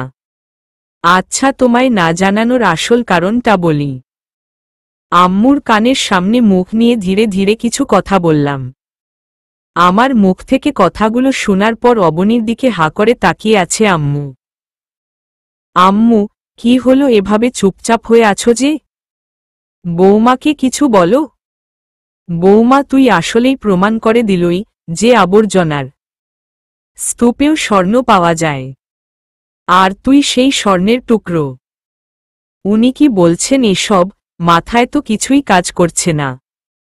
কি সব আবর্জনা, তারপর স্বর্ণের টুকরোর কথা বলছেন তিনি? আমার কথার মানেটা তুই এখন বুঝবি না মা, আয় আমার কাছে আয়। উনার কাছে যেতেই উনি আমার কপালে একটা চুমু এঁকে দিল। শোন বৌমা, আমার ছেলেটাকে কিন্তু একদম কষ্ট দিবি না। আমার ছেলেটা যদি কোনো কারণে কষ্ট পায় তাহলে মনে রাখিস সেই ছেলের মায়ের অভিশাপ তোর জন্য বরাদ্দ থাকবে। মানুষটার কথার প্রত্যুত্তরে কিছুই বলতে পারলাম না। আর কি বা বলবো, বিয়েটা তো সুস্থভাবে হয়নি যে মানুষটাকে নিয়ে সারা জীবন সুখে থাকার প্ল্যান করব। আচ্ছা আম্মু, বাদ দাও এখন ওসব কথা। আমি জানি অবনী আমাকে কখনোই কষ্ট দিবে না, না দিলই হলো। আচ্ছা আম্মু, আমি ডক্টরের সাথে কথা বলে তোমায় বাসায় নিয়ে যাওয়ার ব্যবস্থা করছি। তারপর ডক্টরের সাথে কথা বলে আম্মুকে বাসায় নিয়ে আসলাম। বাসায় সমস্ত সবকিছুর ব্যবস্থা করেছি আম্মুর। নার্স দুইজনকে আম্মুর দেখাশোনার জন্য বাসায় নিয়ে আসলাম। আর এটা আমার শহরের বাসা। অবনীকে নিয়ে যেই বাড়িতে গিয়েছিলাম সেটা আমার ফার্ম হাউস। তবে শহরেই থাকি আমি সব সময়। বাসায় এসে আম্মুকে উনার রুমে দিয়ে আসলাম। তবে একটা জিনিস ভালো করেই লক্ষ্য করলাম যে মিলি এখনো গা ছাড়া ছাড়া ভাব দেখাচ্ছে। মিলি, তুই কি আমার উপরে রেগে আছিস? ভাইয়া, তোর বিয়ে নিয়ে কতটা স্বপ্ন ছিল আমার, কিন্তু সবটাই মাটি, তাই একটু খারাপ লাগছে। আরে বোন, আমার মন খারাপ করিস না। তোর স্বপ্ন ছিল আমার বিয়ে নিয়ে। আমি তার থেকেও বড় করে বিয়ের ফাংশন করব আমার। শুধু একটু খানি সময় দে আমাকে। সত্যি তো? হ্যাঁ সত্যি। ওকে, তাহলে এখন আর মন খারাপ করে থাকলাম না। পাগলি বোন আমার। আচ্ছা, তোরা তোর ভাবিকে নিয়ে থাক, আমি একটু অফিসে যাব, জরুরি মিটিং আছে। আম্মুর দিকে খেয়াল রাখিস। আচ্ছা। হাত মুখ ধুয়ে অফিসে যেতে ধরলাম, তখনই পিছন থেকে অবনী এসে আমার শার্ট খামচে ধরে। এই যে, আমায় রেখে কোথায় যাচ্ছেন? অফিসে যাব, জরুরি একটা মিটিং আছে। আমাকেও নিয়ে যান আপনার সাথে। আমার আপনাকে ছাড়া একা একা থাকতে ভালো লাগবে না। আরে আমার দুষ্ট বউটারে, আমি জরুরি মিটিংয়ে যাব, সেখানে গিয়ে তোমার একা একা বসে থাকতে হবে। সেখানে গিয়ে বরং আরো বোরিং হবে তুমি। আজ যেও না অফিসে, আম্মুদের সাথেই থাকো। অন্য একদিন না হয় যেও আমার সাথে।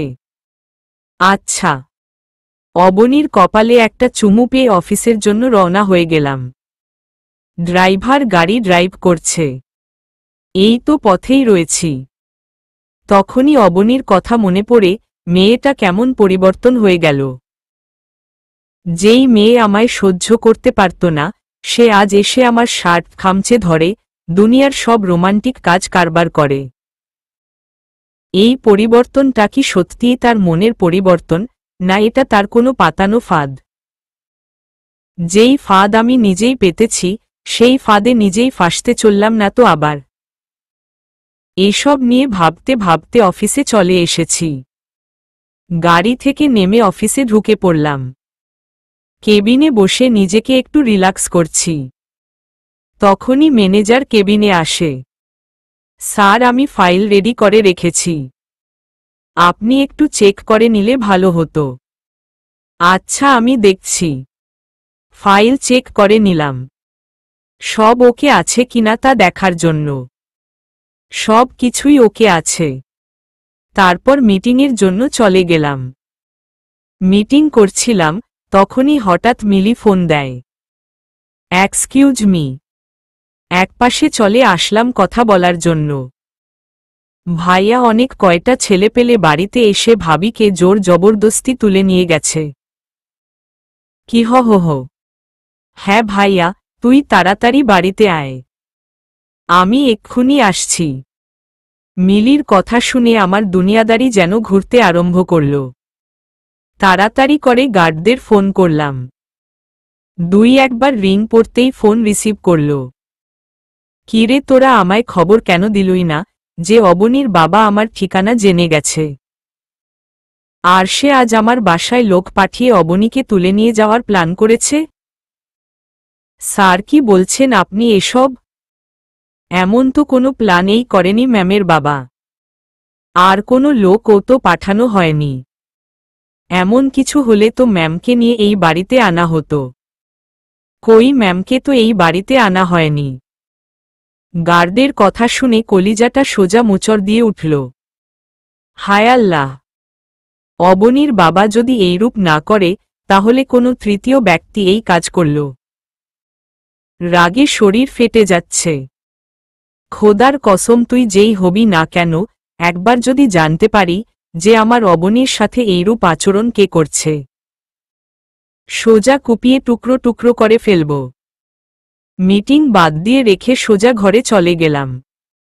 গিয়ে দেখি মিলি আম্মু দুজনেই হতাশাগ্রস্ত হয়ে খাটের উপরে বসে আছে। মিলি কি করে হলো এমনটা? ভাইয়া আমরাও বুঝতেছি না। হঠাৎ এই কয়েকজন লোক বাড়িতে ঢুকে পড়ে, তারপর তারা জোর করে ভাবিকে তুলে নিয়ে যায়।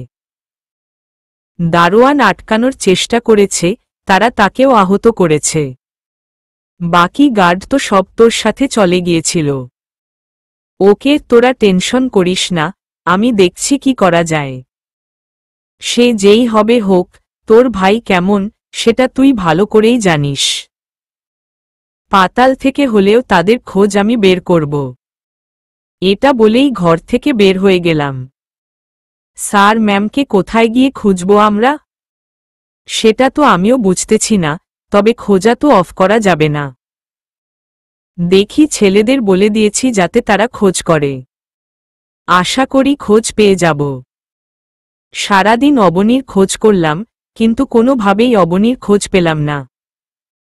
রাত 1টার সময় বাড়ি ফিরেছি। এমন কোনো অলিগলি নাই যে অবনীর খোঁজ করি নাই, কিন্তু অবনীর খোঁজ পায়নি। মাথা তো পুরো জ্যাম হয়ে আছে। আল্লাহ, তুমি আমার অবনীকে রক্ষা করো। ওর যদি কিছু হয়ে যায় তাহলে আমি নিজেকে ঠিক রাখতে পারব না। মেয়েটাই যে আমার পুরো দুনিয়াদারি দখল করে নিয়েছে। ছোট বোন মিলি এসে জিজ্ঞেস করল, ভাইয়া ভাবির খোঁজ পেয়েছিস কোনো? মুখ মলিন করে রেখেছি। সে আমার মুখের ভাবভঙ্গিমা দেখে বুঝে নিল। ভাইয়া তুই টেনশন করিস না, দেখবি ভাবির খোঁজ ঠিক পেয়ে যাবি। আর যে এইরূপটা করেছে তাকে তুই একদম ছাড়বি না। মিলি, তাকে দুনিয়াতেই রাখব না আমি। কার ওয়াইফের সাথে এইরূপটা করেছে তারা হয়তো জানে না। মায়ের দুধ মুখে দিয়ে বের করব তাদের আমি। মিলি চলে গেল। আমি বিছানায় গা এলিয়ে দিয়ে শুয়ে আছি। খাওয়া দাওয়া যেন একদম মুখে উঠেনি সারাদিন। অবনীর চিন্তায় আরো পাগল হয়ে যাচ্ছি। অবনী কিভাবে আছে, কোনো হালতে আছে? তারা যদি আমার কলিজাটার কোনো ক্ষতি করে দেয়। ভিতরটা কেমন শুকিয়ে গেছে আমার। খুব কষ্ট হচ্ছে অবনীর জন্য। নিজেকে আর ধরে রাখতে পারলাম না। ফুফিয়ে কান্না করে দিলাম।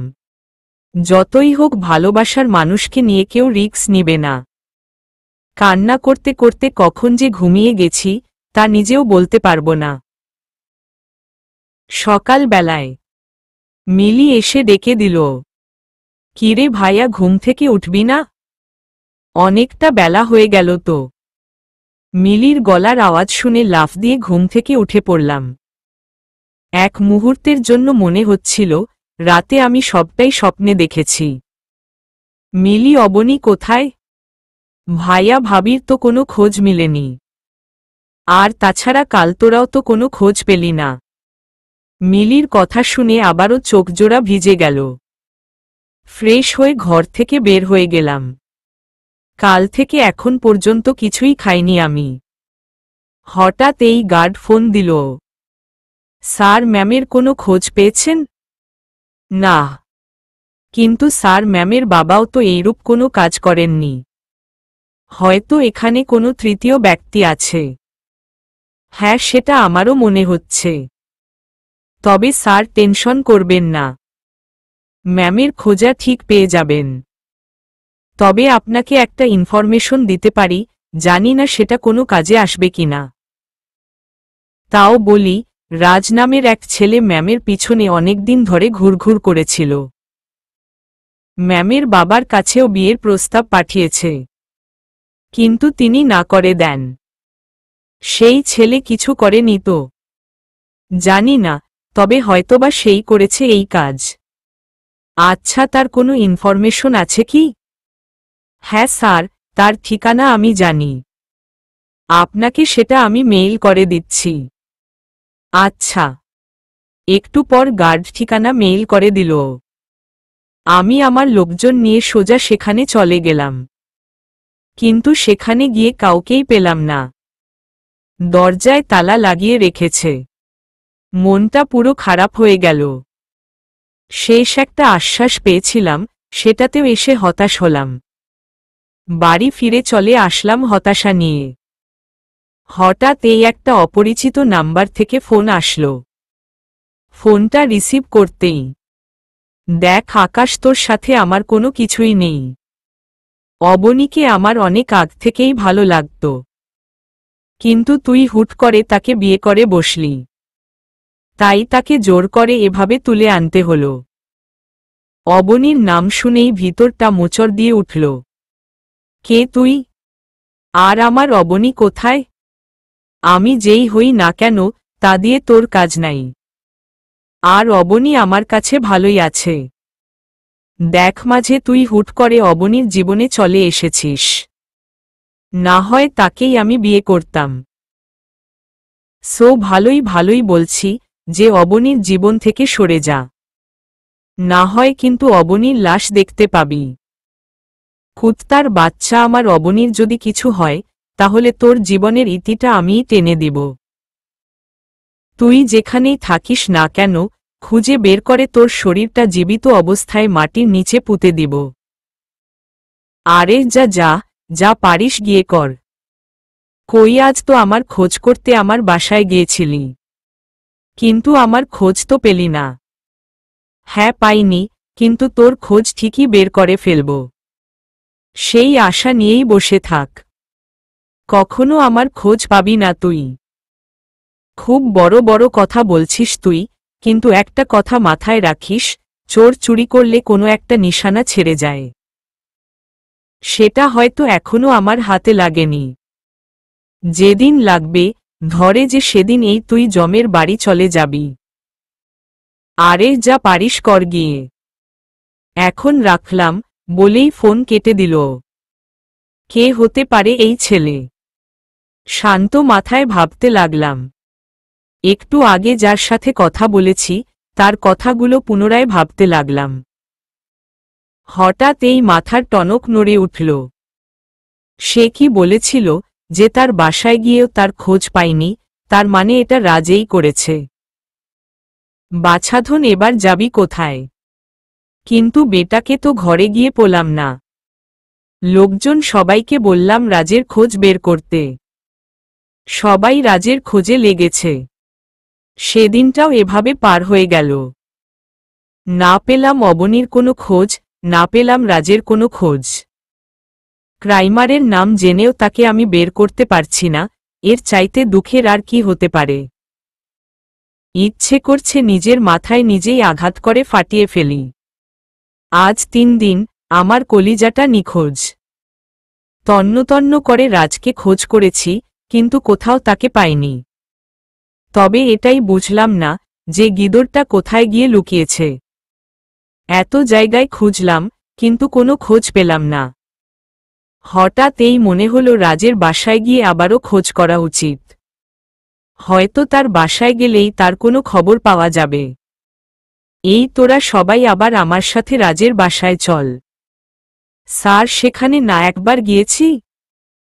হ্যাঁ, কিন্তু আমার মন বলছে সেখানে গেলেই হয়তো কোনো একটা কিছু পেয়ে যাব। তারপর লোকজন নিয়ে আবারও রাজের বাসায় রওনা হলাম। সেইমভাবে দরজায় সেই আগের মতোই তালা মারা। স্যার, ঘর তো আগের ন্যায় তালা মারা। কোনো কথা না বলে চুপচাপ দাঁড়িয়ে চারপাশটা দেখতে লাগলাম। খুঁটে খুঁটে বাসার আশেপাশে দেখছি ভালো করে। হঠাৎ এই চোখে পড়লে ঘরের পিছনে একটা দরজা। ধীরে ধীরে সেই দিকে এগিয়ে গেলাম, কিন্তু সেখানে গিয়েও হতাশ হলাম। এই দরজাতেও তালা লাগানো। স্যার, আমার মনে হচ্ছে এখানে কিছু নাই।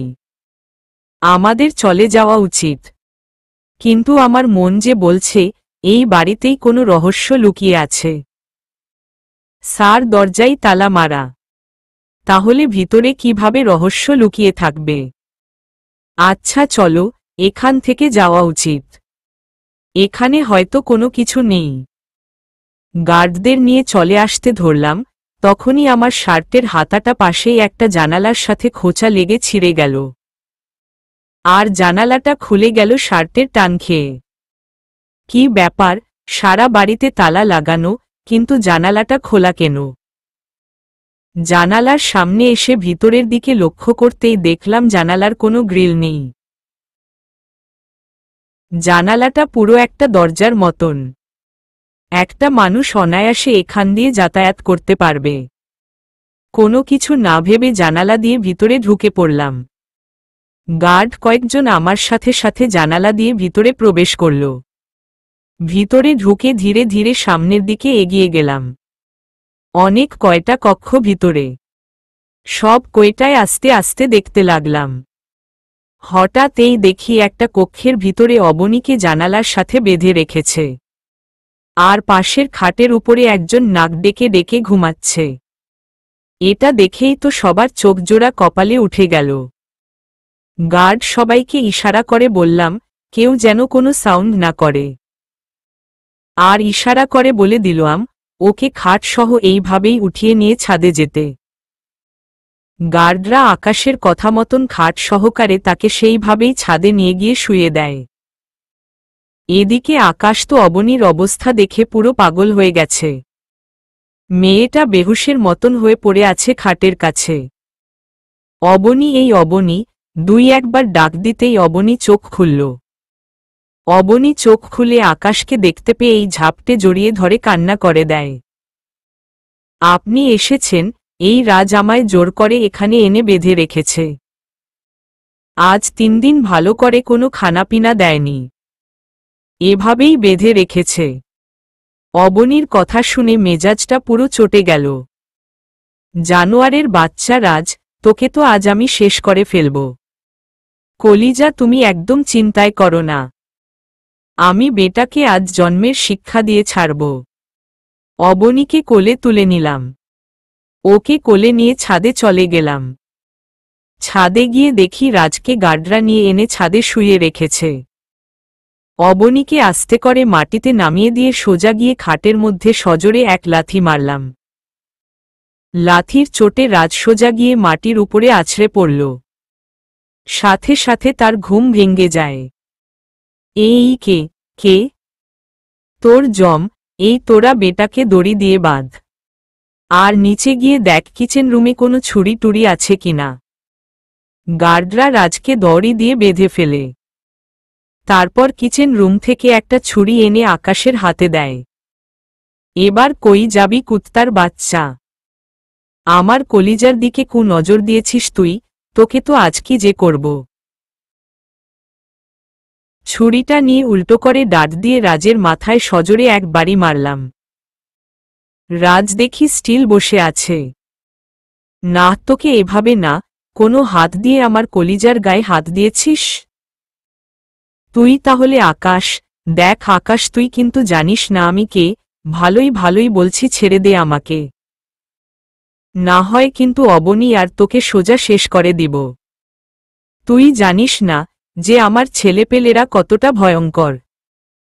জানোয়ারের বাচ্চা, আমাকে ভয় দেখাস, আগে নিজে বেঁচে থাকিস কিনা সেটা দেখ বলেই সজোরে এক কোপ মেরে দিলাম রাজের হাতের মধ্যে। সাথে সাথে হাতে সব কয়টা আঙ্গুল শরীর থেকে আলাদা হয়ে গেল। রাজ ষাঁড়ের মতন চেঁচিয়ে উঠল সোজা। ওর চিৎকার শুনে আরও রাগ উঠে গেল। অপর হাতেও কোপ দিয়ে সব কয়টা আঙ্গুল কেটে ফেললাম। তখনই পাশ থেকে অবনী আকাশ বলে ডাক দিয়ে বেহুশ হয়ে মাটিতে পড়ে গেল। সাথে সাথে অবনীর কাছে দৌড়ে গেলাম। এই অবনী, কি হয়েছে তোমার? কোনো সারা শব্দ নাই। স্যার বেহুশ হয়ে গেছে মনে হয়। ম্যামকে তাড়াতাড়ি হসপিটালে নিয়ে যাওয়া উচিত। হ্যাঁ, আমি ওকে নিয়ে হসপিটালে যাচ্ছি, তোরা বেটাকে সাইজ করে দে। আকাশ অবনীকে কোলে তুলে নিয়ে হসপিটালের উদ্দেশ্য রওনা দেয়। অন্যদিকে গার্ডরা রাজকে ছাদের রেলিংয়ের সাথে উল্টো করে ঝুলিয়ে রেখেছে দড়ি দিয়ে বেঁধে, আর দড়ির অপর প্রান্তে মোমবাতি জ্বালিয়ে দিয়েছে। আগুনে পুড়ে যতটা সময় দড়িটা ছিঁড়ে না যাবে ততটা সময় এই রাজের হায়াত। পরে দড়ি ছিঁড়লেই রাজের কাম তামাম। অবনীকে এনে হসপিটালে অ্যাডমিট করিয়েছি। ডক্টর অবনীকে চেক আপ করে জানালো যে শরীর অতিরিক্ত ফুরবল হওয়ায় বেহুশ হয়ে গিয়েছে। অবনীকে সেলাইন লাগিয়ে দিয়েছে। কিছু সময় পর তার জ্ঞান ফিরে আসবে। বিকালের দিকে অবনীর জ্ঞান ফিরে আসে। যাক, আল্লাহর কাছে লাখো কোটি শুকরিয়া। ডক্টর তাকে আজ হসপিটালে রাখতে বলে। রাতের বাজে 9টা। অবনীকে নিজের বাহুডোরে নিয়ে শুয়ে আছি। তখনই অবনীর বাবার গার্ড আমাকে ফোন দেয়, যাকে আমি অবনীর বাবার গার্ড হিসেবে নিযুক্ত হতে বলেছি, যাতে করে সব খবর আমি পেতে পারি। সে মূলত আমার লোক। স্যার, আপনি তাড়াতাড়ি হসপিটাল থেকে পালানো। অবনীর বাবা আর সেনাবাহিনী আপনার হসপিটালেই আসছে। তাদেরকে যেন খবর দিয়েছে যে ম্যাম অমুক হসপিটালে আছে। গার্ডের কথা শুনে পায়ের নিচ থেকে যেন মাটি সরে গেল মতন অবস্থা। আল্লাহ, এখন কি করব আমি? অবনী যে আমার বুকে জড়িয়ে ধরে ঘুমিয়ে আছে। কিন্তু সেনাবাহিনী যদি একবার এসে পড়ে, তারা আমার কাছ থেকে চিরতরে অবনীকে ছিনিয়ে নিয়ে চলে যাবে। মাথায় যেন কিছুই কাজ করছে না। একে তো মেয়েটা অসুস্থ, তার উপরে একটু ঘুমিয়েছে। এখন যদি তার ঘুমের বেঘাত ঘটে তাহলে মেয়েটা আরও ফুরবল হয়ে পড়বে। তার প্রচুর রেস্টের প্রয়োজন। কিন্তু অন্যদিকে যে অবনীর বাবাও আসছে। না, যাই হবে হোক, অবনীকে নিয়ে হসপিটাল থেকে আগে সরে যাওয়া উচিত। অবনীকে আলতোভাবে কোলে উঠিয়ে নিলাম। পরে হসপিটালের অন্য গেট দিয়ে অবনীকে নিয়ে বের হয়ে আসলাম। ড্রাইভারকে বলেছি তাড়াতাড়ি গাড়ি ড্রাইভ করতে। ড্রাইভার গাড়ি ড্রাইভ করছে। এদিকে অবনী আমার বুকের মধ্যে জড়িয়ে ধরে এখনো ঘুমিয়ে আছে। মেয়েটাকে যতটুকু পারি আগলে রেখেছি। ওর ঘুমন্ত চেহারাটা কি যে মারাত্মক! আল্লাহ! অপলক দৃষ্টিতে তাকিয়ে আছি অবনীর দিকে। স্যার, বাসার সামনে এসে পড়েছি। ড্রাইভারের কথায় হুঁশ ফিরে আসল। অবনীকে গাড়ি থেকে নামিয়ে বাসায় নিয়ে গেলাম। মিলি আর আম্মু তো পুরো হতাশ হয়ে আছে। আমাকে দেখতে পেয়ে মিলি দৌড়ে আসে। ভাইয়া, ভাবি কেমন আছে? জানি না রে আমি, কারণ ভালো করে ট্রিটমেন্ট করাতে পারিনি ওর। এর আগেই প্রবলেম চলে আসে। আর এখন জোরে কথা বলিস না, ও ঘুমোচ্ছে। আচ্ছা ভাইয়া। অবনীকে নিয়ে গিয়ে খাটের উপরে শুইয়ে দিলাম। তাকে শুইয়ে দিয়ে আসতে ধরলাম, তখনই অবনী চেঁচিয়ে উঠল, এই, আপনি কোথাও যাবেন না। আপনি আমার কাছেই থাকবেন। আপনাকে জড়িয়ে ধরে আমি ঘুমাব। আল্লাহ! অবনীর ঘুম ভেঙেছে কখন? অবনী, তোমার ঘুম ভেঙেছে কখন? কোনো সারা শব্দ নাই।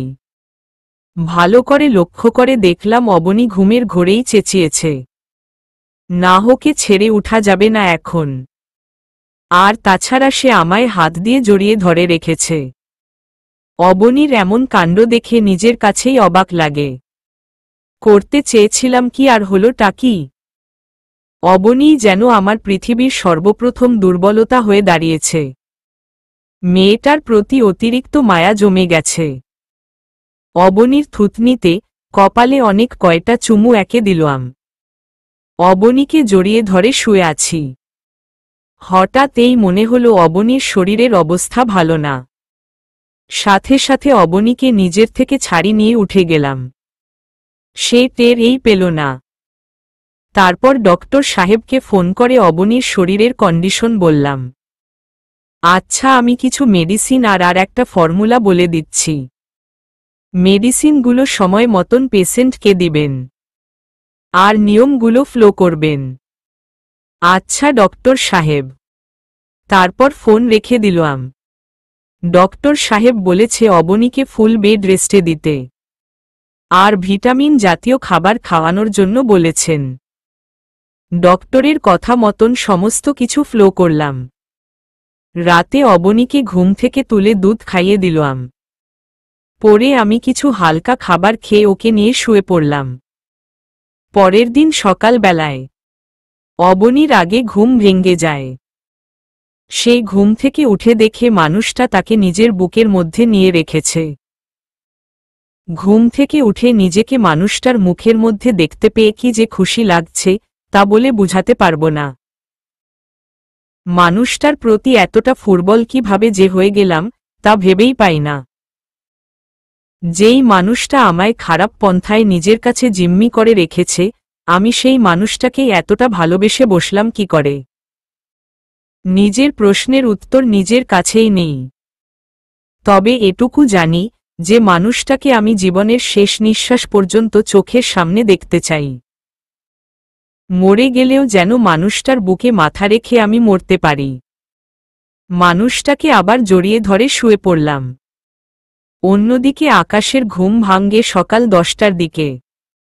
সেই ঘুম থেকে উঠে দেখে অবনী এখনো তার বুকে শুয়ে আছে। অবনীর শরীর নিয়ে খুব চিন্তা হচ্ছে। সকাল বাজে 10টা, সে এখনো আমায় জড়িয়ে ধরে শুয়ে আছে। না, মেয়েটাকে ডেকে উঠানো দরকার। সকাল বেলায় ওর ঔষধ আছে।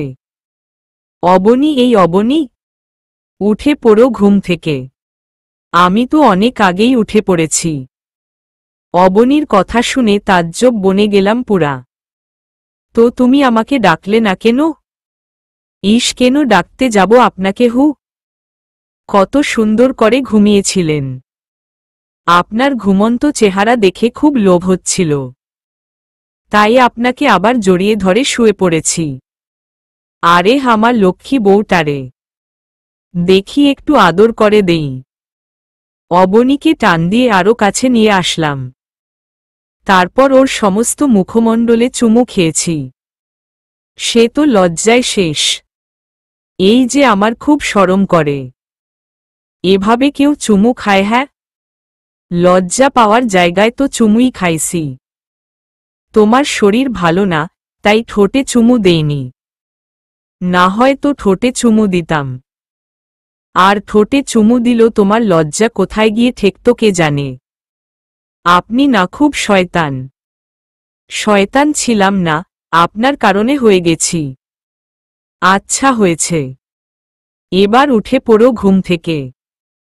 তোমায় খাবার খাইয়ে দিয়ে আমার অফিসে যেতে হবে। গত কয়দিন অফিসে ঠিকঠাক মতন যায়নি। সব কিছু লাটে উঠে আছে কাজকর্ম। তারপর অবনীকে ফ্রেশ করে দিয়ে খাইয়ে দাইয়ে অফিসে চলে আসলাম। আজ সব গার্ড বাসায় রেখে এসেছি অবনীর পাহারায়। 2-1জনকে শুধু সাথে করে নিয়ে এসেছি। অফিসে এসে অনেক কয়দিনের জমানো কাজে হাত দিলাম।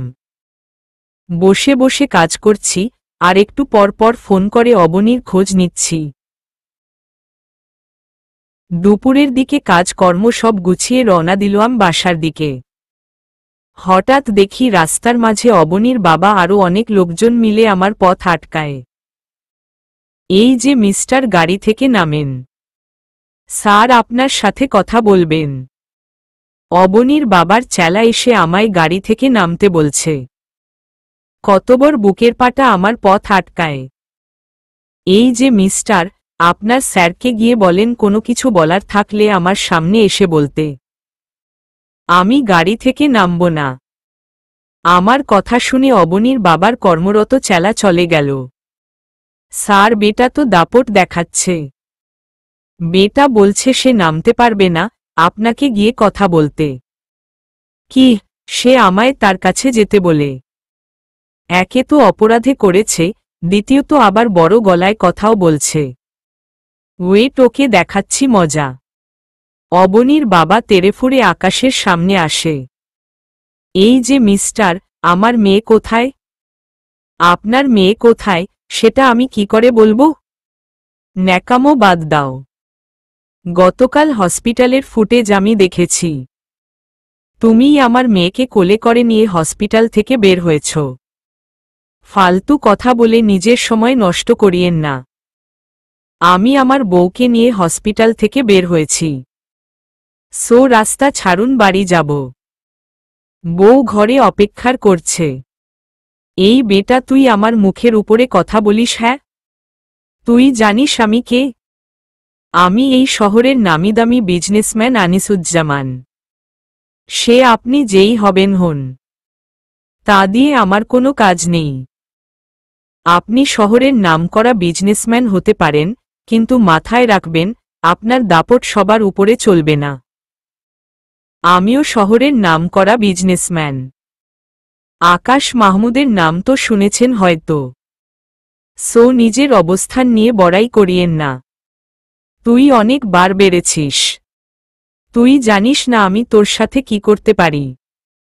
আমি ভিডিও ফুটেজ সেনাবাহিনীর হাতে তুলে দিল, তারা তোর পিঠের চামড়া তুলে ফেলবে।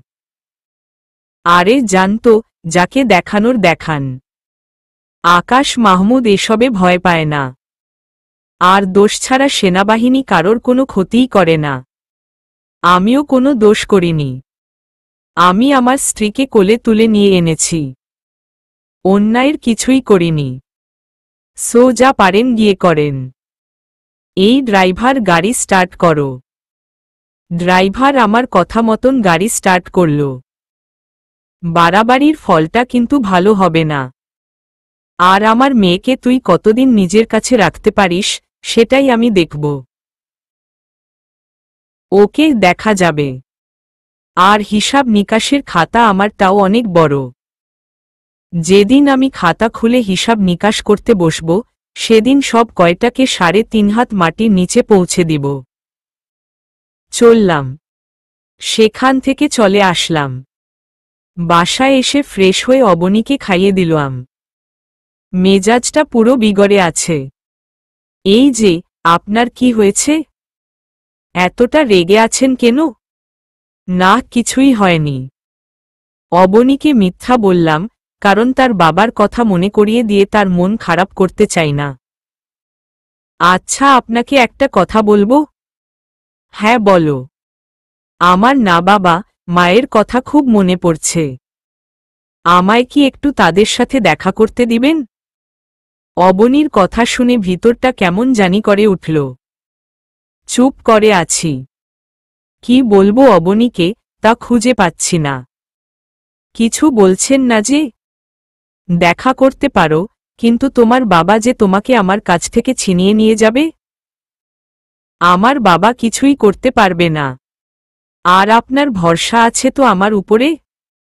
ভরসা না, শুধু মনে প্রাণে বিশ্বাস করি তোমায়। তাহলে ধরে নিন, আমায় আপনার থেকে কেউ আলাদা করতে পারবে না। আমার বাবা যেই হোক না কেন, এটা মাথায় রাখবেন, আমিও তিনার মেয়ে। তিনার যদি শক্তি থাকে আমায় তিনি আমাকে আটকে রাখার, এটা মাথায় রাখবেন। উনার মেয়ে হয়ে আমারও শক্তি আছে উনার থেকে ছুটো আসার। আর আমি যাওয়ার আরেকটা উদ্দেশ্য হল, তিনাদের সাথে আপনাকে নিয়ে কথা বলবো আমি। অবনীর কথা শুনে অনেক বড় একটা ভরসা পেলাম। মেয়েটাকে অনেকদিন হয়েছে এনেছি। আজ অনেকদিন সে তার বাবা মায়ের মুখ দেখে না। আমারও এটা নিয়ে খুব খারাপ লাগে। তাই তাকে যাওয়ার অনুমতি দিয়ে দিলাম। তাকে যদি যেতে বারণ করি, হয়তোবা সে কষ্ট পাবে। যেই মেয়ে হসপিটাল থেকে পালিয়ে যাওয়ার সুযোগ পেয়েও পালিয়ে যায়নি, সেই মেয়ে অন্তত আমাকে ছেড়ে যাবে না। আর তার আচরণে আমি বুঝে গেছি যে সেও আমায় চায়। আচ্ছা, তাহলে আমি কখন যাব? বিকালে রেডি হয়ে থেকো, আমি তোমায় বাসার সামনে নামিয়ে দিয়ে আসব। আচ্ছা। বিকাল বেলায় অবনীকে তার বাসার সামনে নামিয়ে দিয়ে আসলাম। খুব ভয় হচ্ছিল অবনীকে নিয়ে। কিন্তু অবনীর আচরণে অনেকটা আস্থা পেয়েছি আমি। তাই তাকে যেতে দিয়েছি। আমি জানি অবনী আমাকে ভালোবেসে ফেলেছে। সে আমায় কোনো দিন ও ঠকাবে না। তবে গুটিবাজি করলে সেটা তার বাবা করবে। কিন্তু তাতে কোনো আপত্তি নেই। নিজের জিনিসকে নিজের কাছে ছিনিয়ে কি করে আনতে হয়, সেটা আমার ভালোই জানা আছে। আর তাছাড়া বাঘে সিংহের লড়াইয়ের সময় চলে এসেছে। অবনীর বাবা যদি কোনো চাল চালে অবনীকে নিয়ে, তাহলে খেলাটা একদম আমিই খেলে দিব। বিকাল পেরিয়ে রাত হয়ে গেল। অবনীকে ছাড়া কিছুই ভালো লাগছে না। রাতের বেলায় অবনীকে ফোন দিলাম, সে ফোন রিসিভ করল না। হয়তো ঘুমিয়ে পড়েছে বা ফোন কাছে নেই। আমিও ঘুমিয়ে পড়লাম। পরের দিন সকাল বেলায় ঘুম থেকে উঠে রেডি হয়ে অফিসে চলে গেলাম। অফিসে একদমই মন বসছে না। না অবনীর সাথে ফোন দিয়ে একটু কথা বলি। ফোনটা হাতে নিয়ে অবনীকে ফোন করলাম, সে তখন ও রিসিভ করল না। এভাবে অনেকবার ট্রাই করেছি, কিন্তু সে ফোন রিসিভ করছে না। মাথা তো পুরো হ্যাং হয়ে গেল। সারাদিনে কম হলেও 100 বার কল দিয়েছি, কিন্তু অবনী ফোন রিসিভ করল না। ইচ্ছে করছে অবনীর বাসায় চলে যাই সোজা, কিন্তু তার বাবার কারণে সেখানে যাওয়া যাবে না। তিনি তো আমাকে 2 চোখের শত্রু মনে করেন। তবে তিনি আমায় যাই মনে করেন না কেন, তবে আমার দিক থেকে তিনি আমার লাইফের সবচাইতে বড় শত্রু। রাতের বাজে 11টা। অবনীর নাম্বারে আবার ফোন দিলাম। তখনই ফোনটা রিসিভ হল। হ্যালো অবনী। আমি অবনী না, তার বাবা। আমার অবনী কোথায়? তার হাতে ফোন দেন। তোর অবনী মানে? মুখ সামলে কথা বলিস। অবনী আমার মেয়ে, আর তার সাথে তোর কোনো কাজ নেই। আমি বলেছি অবনীকে ফোনটা দিন। এই বেটা গলাবাজি কম কর। একে তো আজ সকালে বড় গলায় কথা বলে আমার রগ চটে দিয়েছিস, আবার এখনো আমার সাথে বড় গলায় কথা বলছিস? কি সাহস খুব বেড়েছে তোর! হ্যাঁ, দাঁড়া, তোর ব্যবস্থা করছি। এই কুত্তার বাচ্চা, অবনীকে ফোন দে, না হয় কিন্তু ঘাড়ের রগ বরাবর কুপিয়ে দিব সোজা। খুব রাগ উঠে গেল অবনীর বাবার কথা শুনে, তাই গালি দিয়ে বসলাম। অবনী, দেখ ছেলের মুখের ব্যবহার কেমন। তোকে তো আগেই বললাম যে ছেলের ব্যবহার কেমন। এবার নিজের চোখের সামনে প্রমাণ পেলি তো। বাবা, আমায় ফোনটা দাও। অবনীর বাবার হাত থেকে সে ফোন নিয়ে, আকাশ, আপনাকে অনেক ভালো ভেবেছিলাম, কিন্তু আপনি আসলেই একটা গুন্ডা। আমার সামনেই আমার বাবাকে ধমকি দিচ্ছেন। অবনী, কি করব বলো, তোমার সাথে কথা বলতে না পেরে মাথায় রাগ উঠে গেছে। এই যে আপনার রাগ আপনার কাছেই রাখেন। আর শুনেন, আপনার সাথে আমার আর কোনো কিছুই নেই। তবে হ্যাঁ, আপনাকে আমি ভালোবেসে ফেলেছিলাম, কিন্তু বাসায় আসার পর আমার বাবা আমাকে সব বুঝিয়েছে। আপনি আমায় জোর করে বিয়ে করেছেন, আপনি আমাকে জিম্মি করে আমার মনকে আপনার আয়ত্তে করে নিয়েছেন। এতদিন হয়তো আমি একটা ঘোরের মধ্যে ছিলাম, কিন্তু এখন আমি সব কিছুই স্পষ্ট দেখতে পাচ্ছি। আর তাছাড়া আমার বাবা মা আপনার সাথে আমার সম্পর্ক মেনে নিবে না। সো আমি আমার বাবা মায়ের অমতে যেতে পারবো না। আমি যদি উনাদের অমতে গিয়ে কিছু করি, আমার বাবা সোজা স্ট্রোক করে বসবে। এমনিতেও নাকি আমি চলে যাওয়ার পর একবার স্ট্রোক করেছে। এখন যদি আমি বাবার অমতে গিয়ে আপনার সাথে সংসার করি, এবার পাক্কা আমার বাবাকে আমার হারাতে হবে। সরি, আমায় ক্ষমা করবেন। অবনী, তুমি এসব কি বলছো? যা বলছি সত্যিই বলছি। ও হ্যাঁ, আর একটা কথা, আপনি আমায় জিম্মি করে এজন্যই বিয়েটা করেছেন, যাতে আমাদের সব সম্পত্তি নিজের নামে করে নিতে পারেন। বাহ, সেই রকমের প্ল্যান সাজিয়েছেন আপনি। আজ যদি বাবা আমায় আপনার প্ল্যানের বিষয়ে না বলতো, তাহলে তো কোনো দিন এই জানতাম পারতাম না যে আপনি কত বড় হায়না। ছি, আমার ভাবতেই লজ্জা লাগছে যে কিনা আমি আপনার মতন একটা লোভী মানুষকে ভালোবেসে বসেছিলাম। অবনী, তোমার বাবা সবটাই মিথ্যা বলেছে। এই জানোয়ার, চুপ একদম। আমার বাবার নামে একটাও বাজে কথা শুনব না আমি। আর আজকের পর এই নাম্বারে যেন ফোন না আসে। আপনার মতন লোভীর সাথে আমার সমস্ত সম্পর্ক শেষ। বাই। অবনী ফোন কেটে দেয়। অবনীর কথা শুনে মাথায় আকাশ ভেঙে পড়ল মতন অবস্থা। ভেবেছিলাম হয়তো গুটিবাজি করলে অবনীর বাবা করবে, কিন্তু অবনীও যে এইরূপ গুটিবাজি করবে তা কোনো দিন ও ভাবতে পারেনি। তবে হ্যাঁ, অবনীর কথা শুনে বুঝতে বাকি রইল না যে এর পিছনের কলকাঠি অবনীর বাবা নেড়েছে। খুব কষ্ট হচ্ছে বুকের ভিতরে। ইচ্ছে করছে চিৎকার করে কান্না করতে। তখনই আম্মু রুমে আসে। বাবা, আমি আগ থেকেই জানতাম যে মানুষটা এইরূপ কিছু করবে। যেই মানুষটার খুন করতে হাত কাঁপে না, সে নিজের স্বার্থের জন্য কি কি করতে পারে তা হয়তো তোর ধারণার বাহিরে। কিন্তু আম্মু, এখন কি করবে আমি? অবনীও যে আমায় ভুল বুঝেছে। আকাশ, কি করবি মানে? প্রতিশোধ নিবি। অনেকদিন তো চুপ ছিলি, এবার প্রতিশোধ নেওয়ার পালা চলে এসেছে। এমনভাবে প্রতিশোধ নিবি মানুষটার উপরে যাতে করে সে কবরে চলে যায়। হ্যাঁ আম্মু, ঠিক বলেছ। প্রতিশোধ নেওয়ার সময় এসে গেছে। আনিসুজ্জামান, তুই খালি ওয়েট কর। তোর রক্ত দিয়ে হলি খেলার সময় এসে গেছে। তোর জীবনের শেষটা আমার হাতেই হবে। হাতের কর গুনে গুনে নিঃশ্বাস নে। আর হয়তো কিছু সময়ের অতিথি তুই দুনিয়ার। এরপর তোর খেল খতম। তুই আমার সাথে গুটিবাজি করেছিস তো? এবার দেখবি আসল গুটিবাজি কাকে বলে।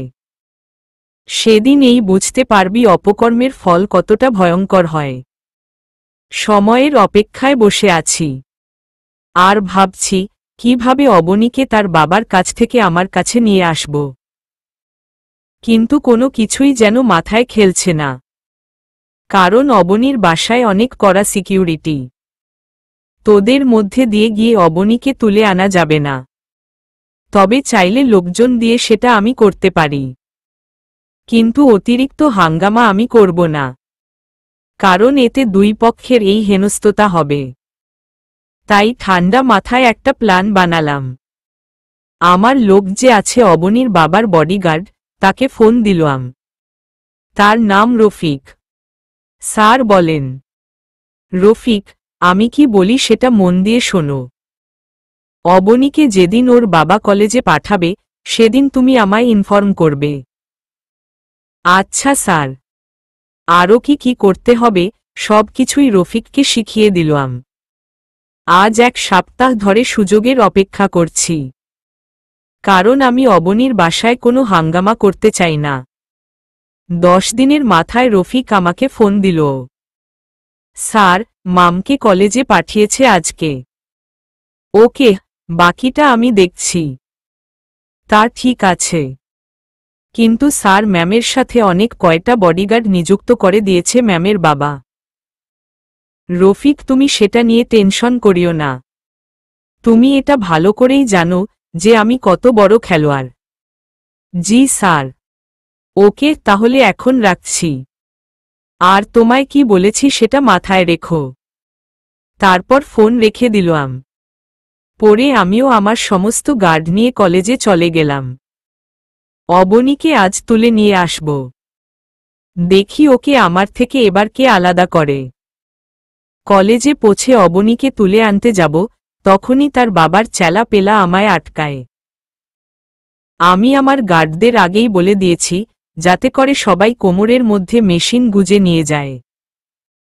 আর কলেজে গিয়ে যেন সবাই আড়াল হয়ে অবনীর বাবার লোকদেরকে টার্গেটে নিয়ে নেয়। এই বেটা, আমরা থাকতে তুই ম্যামের দিকে চোখ তুলেও তাকাতে পারবি না। শোন, বাহাদুরি কমিয়ে কর। আর তোরা রাস্তা মাপ। অবনীর সাথে আমার কথা আছে। এই অবনী, তুমি চলো আমার সাথে। তোমায় আমি নিয়ে যেতে এসেছি। এই ছোট লোক, তুই আবার আমার সামনে এসেছিস? তোকে না একবার বলেছি যে তোর সাথে আমার কিছুই নেই। সোজা রাস্তা মাপ। অবনী, আমায় জোর করতে বাধ্য করিও না। এই তুই কি বললি? আমরা থাকতে তুই ম্যামের উপরে জোর খাটাবি? এটা বলেই গার্ডরা আকাশকে ধাক্কা দিয়ে মাটিতে ফেলে দেয়। মেজাজ তো পুরো বিগড়ে গেল। তাও কিছু বললাম না, শান্তভাবে মাটি থেকে উঠে দাঁড়ালাম। দেখ, বেশি বাড়াবাড়ি করিস না। আমার আর অবনীর মাঝে কেউ আসতে যাবি তো সোজা মরবি।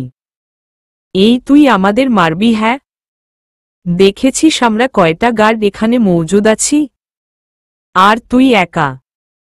কি মারবি তুই আমাদের? তোরা অনেক কয়টা গার্ড একত্রে দেখে খুব বুলি ফুটেছে মুখে, তাই না?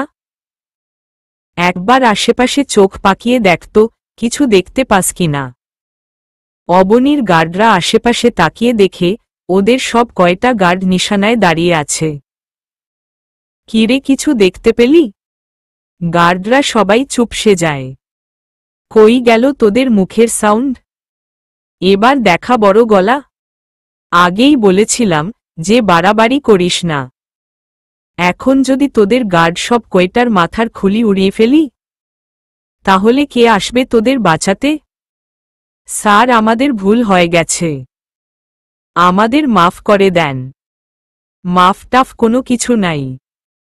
এক সাইডে গিয়ে দাঁড়া, আর আমাকে আমার কাজ করতে দে। গার্ড সব আমার কথায় এক সাইড হয়ে গেল, আর আমি অবনীকে জোর করে কোলে তুলে নিলাম। অবনী কোল থেকে নামার জন্য খুব জোর পিড়াপিড়ি করছে, কিন্তু আমি তাকে দুই হাত দিয়ে খুব শক্ত করে ধরে আছি। সে হাজার চাইলেও আমার কোল থেকে নামতে পারবে না। শোন, আমার বউকে আমি নিয়ে গেলাম। তোর স্যারকে বলিস তিনার যদি হেডাম থাকে তাহলে আমার থেকে আমার বউকে আলাদা করতে। তারপর সেখান থেকে চলে আসলাম। অবনীকে কোলে করে নিয়ে এনে গাড়িতে বসিয়েছি। ড্রাইভারকে বললাম গাড়ি ড্রাইভ করতে। তুই আসলেই একটা জানোয়ার। তোর মতন মানুষকে কিভাবে যে আমি ভালোবেসে ফেলেছিলাম তা আল্লাহ ভালো জানেন। নিজের ভালোবাসাকে নিজের করে পাওয়ার জন্য আমি এর থেকেও নিচে নামতে পারি। এই জানোয়ার, তোর ওই বাজে মুখে ভালোবাসার নাম নিবি না। তোর মনে ভালোবাসা বলতে কিছুই নেই। তোর ভিতরে আছে শুধু লোভ। আমায় নিজের করে কিভাবে আমার বাবার সম্পত্তি হাতাবি সেই সব কিছুই তোর মাথায় ঘুরঘুর করে। অবনী না জেনে কোনো কথা বলা ঠিক না। এই জানোয়ার, কি জানি না আমি? হ্যাঁ, আমি সবটাই জানি। তুই আমায় জোর করে এজন্যই বিয়ে করেছিস যাতে আমার বাবার সব সম্পত্তি নিজের করে নিতে পারিস। অবনী, ভেবে চিনতে কথা বলো। আমার ভিতরে কোনো লোভ নেই। আচ্ছা যাও, এক মুহূর্তের জন্য ধরে নিলাম যে আমি তোমার বাবার সম্পত্তির জন্য তোমায় জিম্মি করেছি।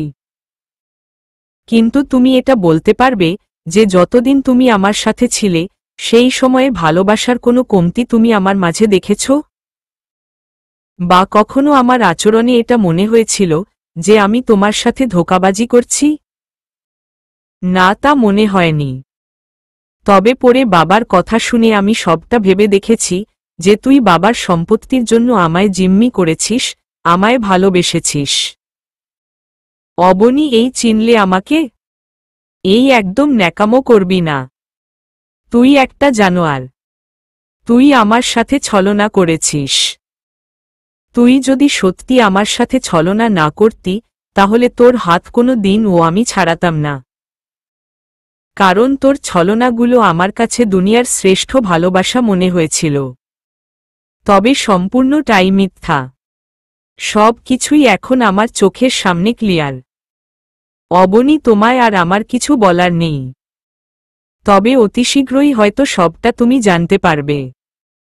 তখন তুমি হয়তো বুঝবে যে কে ভুল কে সঠিক। তবে মাথায় রেখো, এখনের বলা কথাগুলো মনের ভিতরে ছুরির মতন আঘাত করেছে। আরে যা যা, আমার আর কিছুই দেখার বাকি নেই। অবনীকে আর কিছুই বললাম না। ওকে নিয়ে সোজা বাসায় এসে পারলাম। তখনই একটা অপরিচিত নাম্বার থেকে ফোন আসে। হ্যালো বলতেই অপর পাশ থেকে অবনীর বাবা চেঁচিয়ে ওঠে, কুত্তার বাচ্চা, আমার মেয়েকে তুই আবার উঠিয়ে নিয়ে গেছিস।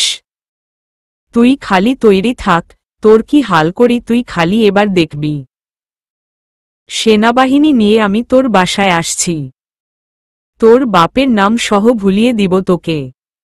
ওকে হায়, আমি তৈরি আছি। আর শোন, বাপের নাম আমার না, তোর নিজেরটা ভুলে যাবি। এটা বলতে না বলতেই ফোনটা কেটে দিল। ঘণ্টা খানিক পর আমার বাসায় কয়েকটা সেনাবাহিনী গাড়ি আসে, সাথে অবনীর বাবাও। স্যার, এই জানোয়ারটা আমার সম্পদ হাতড়ানোর জন্য আমার মেয়েকে জোর করে তুলে এনেছে। আকাশ সাহেব, উনি যা বলছেন তা কি ঠিক? পাশে অবনী ছিল, সে দৌড়ে তার বাবার কাছে চলে যায়। না স্যার, আমি আমার বউকে তুলে এনেছি। এই যে কাগজপত্র। বিয়ের কাগজ সেনাবাহিনীর অফিসারের হাতে দিলাম। স্যার, আপনারা কেউ ওর কথায় বিশ্বাস করবেন না। এই ছেলে আমার মেয়েকে জোর করে তুলে এনে বিয়ে করেছে, যাতে করে আমার সমস্ত সম্পত্তি নিজের নামে করতে পারে। আনিসুজ্জামান সাহেব মুখে লাগাম দেন। আমি শুরু হয়ে গেলে না, আপনার জীবনের রশি কেটে যাবে। স্যার, দেখেছেন কেমন বেয়াদবের মতন আচরণ করছে আপনাদের সামনে। আকাশ সাহেব, আপনি নিজেকে নির্দোষ প্রমাণ করেন, না হয় আমরা আপনাকে গ্রেফতার করব। ওকে স্যার, করছি, একটু সময় দিন। আনিসুজ্জামান সাহেব, এটা মাথায় রাখা উচিত ছিল আপনার, যে গর্ত খুঁড়তে গেলে মাঝে মাঝে কেঁচোর জায়গায় সাপও বেরিয়ে আসে। এই ছেলে, তুই কি বলতে চাস? হ্যাঁ, তুই সাপ? আমি শুধু সাপ না, তোর জীবনের কাল আমি। মনে পড়ে রাহেলার কথা?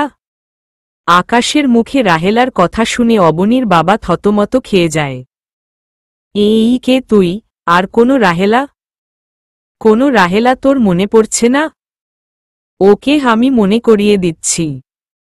আমি তোর ছোট বোন রাহেলার গর্ভের সন্তান, যাকে তুই লোক সমাজের সামনে দুশ্চরিত্রা বলে খেতাব দিয়ে মানুষের হাতে সঁপে দিয়ে মেরে ফেলেছিলি। মনে পড়ছে কিছু? এই ছেলে কি সব আবোল তাবোল বলছিস তুই? আমি কোনো রাহেলাকে চিনি না। ওকে আমি আরও মনে করিয়ে দিচ্ছি। স্যার, আমার মা ছিল এই লোভী লোকটার ছোট বোন, আমার বাবা ছিল একসময় এই শহরের নামকরা বিজনেসম্যান, যার নাম ছিল আরিফ, যাকে রাতের বেলা মানুষ দিয়ে খুন করানো হয়। সেনাবাহিনীর অফিসার আকাশের মুখে বিজনেসম্যান আরিফ সাহেবের কথা শুনে অবাক হয়ে যায়। তুমি সেই আরিফ সাহেবের ছেলে, যাকে রাতের বেলায় কয়েকজন মিলে খুন করে ফেলে রেখে চলে গিয়েছিল, যেই খুনের আসামিদের এখনো পর্যন্ত প্রশাসন ধরতে পারেনি? হ্যাঁ, আমি তারই ছেলে। আমার বাবার সম্পদের লোভে পড়ে এই লোক আমার বাবাকে মানুষ দিয়ে খুন করিয়েছে।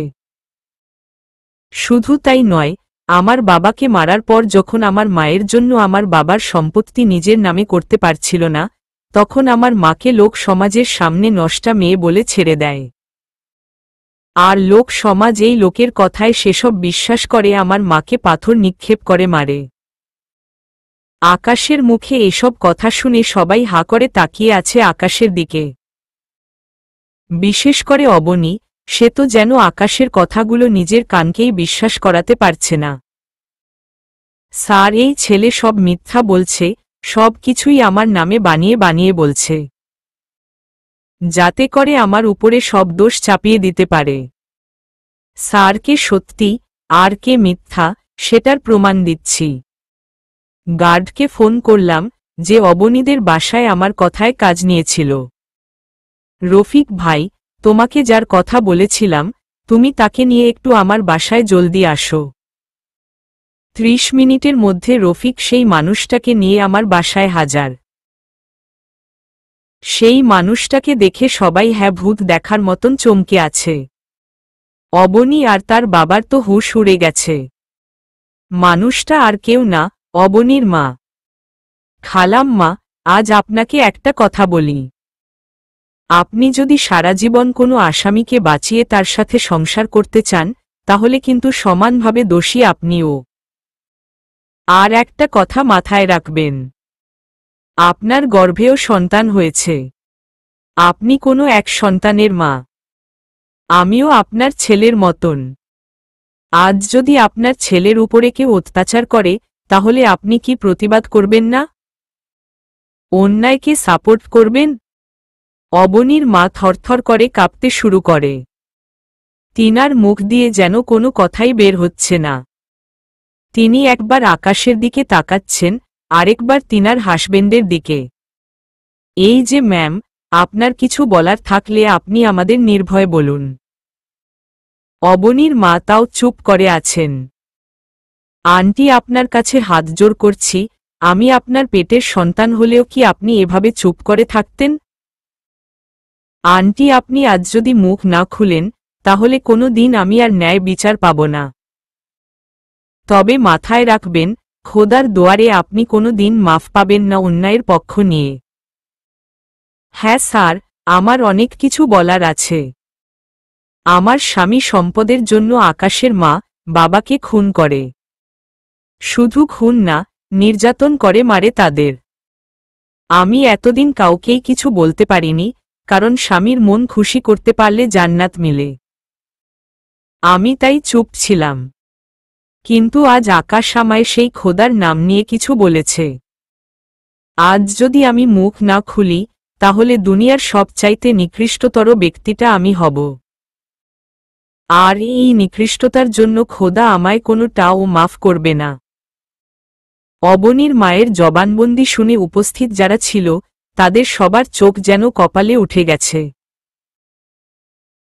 বিশেষ করে অবনী আর তার বাবার। সেনাবাহিনী অবনীর বাবাকে সাথে সাথে গ্রেফতার করে। এতটা সময় অবনী চুপ ছিল। আনিসুজ্জামান সাহেব, আপনাকে গ্রেফতার করা হলো। স্যার, একটু ওয়েট, মানুষটাকে আমার কিছু কথা বলার আছে। এই যে মিস্টার আনিসুজ্জামান, আজ আপনাকে কিছু কথা বলতে খুব ইচ্ছে করছে। এতদিন আমাদেরকে অসৎ উপার্জনের টাকা পয়সা দিয়ে লালন পালন করার জন্য খোদা আপনার বিচার করুক। আর আপনার মতন জঘন্য পিতার ঘরে কোনো মায়ের সন্তান না জন্মাক। ছি, আপনি আমার বাবা, এটা ভাবতেও আমার ঘৃণা হচ্ছে। স্যার, এই জঘন্য লোকটাকে আপনারা আমার চোখের সামনে থেকে নিয়ে যান। সেনাবাহিনী অবনীর বাবাকে ধরে নিয়ে যায়। তিনাকে ধরে নিয়ে যাওয়ার পর এই কান্নার রোল পড়ে যায় সেখানে। অবনীর মা আর অবনী ফুফিয়ে কান্না করে দেয়। অবনীর কান্না দেখে যেন ভিতরটা ফেটে যাচ্ছে। কাঁদুক আরও কাঁদুক, তখন আমারও খুব করে কাঁদতে ইচ্ছে করছিল। কিন্তু সে আমায় সামলায়নি, বরং আরও তানা মেরেছে। মেয়েটা কান্না করতে করতে হেঁচকি উঠে যায়। এবার আর দাঁড়িয়ে থাকতে পারলাম না, দৌড়ে অবনীর কাছে চলে গেলাম। আরে পাগলি, এত কান্না করছো কেন? আকাশ, প্লিজ আমায় ক্ষমা করে দাও। আরে ক্ষমার কি আছে এখানে? যে দোষ করেছে সে শাস্তি পেয়েছে। হ্যাঁ, কিন্তু দোষ যে আমিও করেছি। তোমার উপরে কত নানা রকমের আরোপ লাগিয়েছি। আরে তুমি তো না জেনে লাগিয়েছ। যাই হোক আকাশ, আমি আর কোনো দিন তোমার সামনে দাঁড়াতে পারবো না, বলে আবারও ফুফিয়ে কেঁদে দেয়। অবনী, আমি কিছুই মনে করিনি। হয়তো একটু কষ্ট লেগেছে মনে, কিন্তু এখন সব ওকে। আকাশ, আমি আর এই মুখ তোমাকে দেখাতে পারবো না। একে তো তোমার বাবা মায়ের খুনির মেয়ে, দ্বিতীয়ত তোমায় নানান অপবাদ দিয়েছি আমি। অবনী, পাগলামো করো না। আকাশ, আমি তোমার জীবন থেকে সরে যাব, চিরতরে সরে যাব। তোমায় ভালোবেসেছি, তারপর তোমার ঘৃণা করেছি কোনো কারণ ছাড়াই। এখন সব কিছুই চোখের সামনে ক্লিয়ার হয়ে গেছে। তোমায় শুধু হেট করেছি আমি। কিন্তু বিশ্বাস করো, তোমায় নিয়ে এখন মনের মধ্যে খুব জোর ঘূর্ণিঝড় বইছে। তবে এটাই আমার শাস্তি। আমি তোমায় যেই কষ্ট দিয়েছি, সেই কষ্ট এখন আমি নিজেকে দিব। অবনী, কি বলছো আবোল তাবোল? আকাশ, আমায় ক্ষমা করে দাও, আমি চলে যাচ্ছি তোমার থেকে অনেক দূরে। এই কলঙ্কিত মুখ আমি আর কোনো দিন তোমায় দেখাব না। এটা বলেই অবনী হাঁটা দিয়ে ঘর থেকে বের হয়ে যেতে ধরে। কয়েক কদম যেতেই সে মাথা ঘুরে ফ্লোরের উপরে পড়ে যায়। এরপর তার আর কিছু মনে নেই। অবনী ফ্লোরের উপরে পড়েনি, তার আগেই আকাশ তাকে ধরে ফেলেছে। আম্মু, তোমরা আন্টিকে সামলাও, আমি অবনীকে নিয়ে হসপিটাল যাচ্ছি। অবনীকে হসপিটাল নিয়ে আসলাম। ডক্টর অবনীর কন্ডিশন দেখে মুচকি মুচকি হাসছে। ডক্টর, অবনীর কি হয়েছে? আপনি বাবা হতে চলেছেন, আর চিন্তার কোনো কারণ নেই। অতিরিক্ত প্রেসার পড়েছে দেমাগে, তাই বেহুশ হয়ে গেছে। কিছু সময়ের মধ্যে তার জ্ঞান ফিরে আসবে। তারপর ডক্টর চলে যায়। একটু পর অবনীর জ্ঞান ফিরে আসে। সে চোখ খুলেই দেখতে পায় আকাশ তার সামনে বসে আছে। এই যে আপনি আমাকে কোথায় নিয়ে এসেছেন? আমাকে ছেড়ে দিন, আমি নিজেকে শান্তি দিব আপনার থেকে নিজেকে দূরে সরিয়ে। একটা থাপ্পড় দিয়ে গালের সব কয়টা দাঁত ফালাই দিব তোর। চুপ একদম, আর একটা বাজে কথাও বলবি নাই। অবনী ভয়ে চুপ হয়ে যায়। আমি তো আপনাকে কষ্ট দিয়েছি, তারপরেও আপনি আমাকে নিজের কাছে কেন আগলে রাখতে চাইছেন?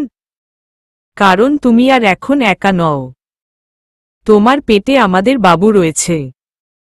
আর তাছাড়া ভালোবাসার মানুষের ভুল ত্রুটি ক্ষমা করা, এটাও এক ধরনের ভালোবাসা। সত্যি আপনার মতন মানুষ হয় না। হ্যাঁ, আমার মতন মানুষ হয় না। এখন যদি আর একবার আপনি বলো, তাহলে থাপড়ে দাঁত সব কয়টা ফেলে দিব। কই, বাসায় তো আমায় কত সুন্দর তুমি করে বলছিলে, তো এখন কেন আপনি? তখন কি বলেছি তা নিজেও জানি না। আচ্ছা, জানা লাগবে না। এখন খালি এটা জেনে নাও যে আপনি বললে তোমার খবর করে দিব। এখন থেকে তুমি বলবে। আচ্ছা, এখন মহারানীকে একটু জড়িয়ে ধরি? হ্যাঁ ধরো, বারণ করেছে কে? সাথে সাথে অবনীকে জড়িয়ে ধরলাম। অবনী তো সেই খুশি। মহারানীকে খুশি করার জন্য কয়েকটা পাপ্পি ঝাপ্পিও মেরে দিলাম। সে তো পুরো একদম লজ্জায় লাল হয়ে গেছে। এই পাঠক ভাইরা সমস্যা কি? হ্যাঁ, বউ লজ্জা পাইতেছে, আর আপনারা কান পেতে আরও কিছু শোনার জন্য বসে আছেন। ভাগেন মিয়া সব কয়টা। লজ্জা শরম ইমানের অঙ্গ মিয়া। সমাপ্তি।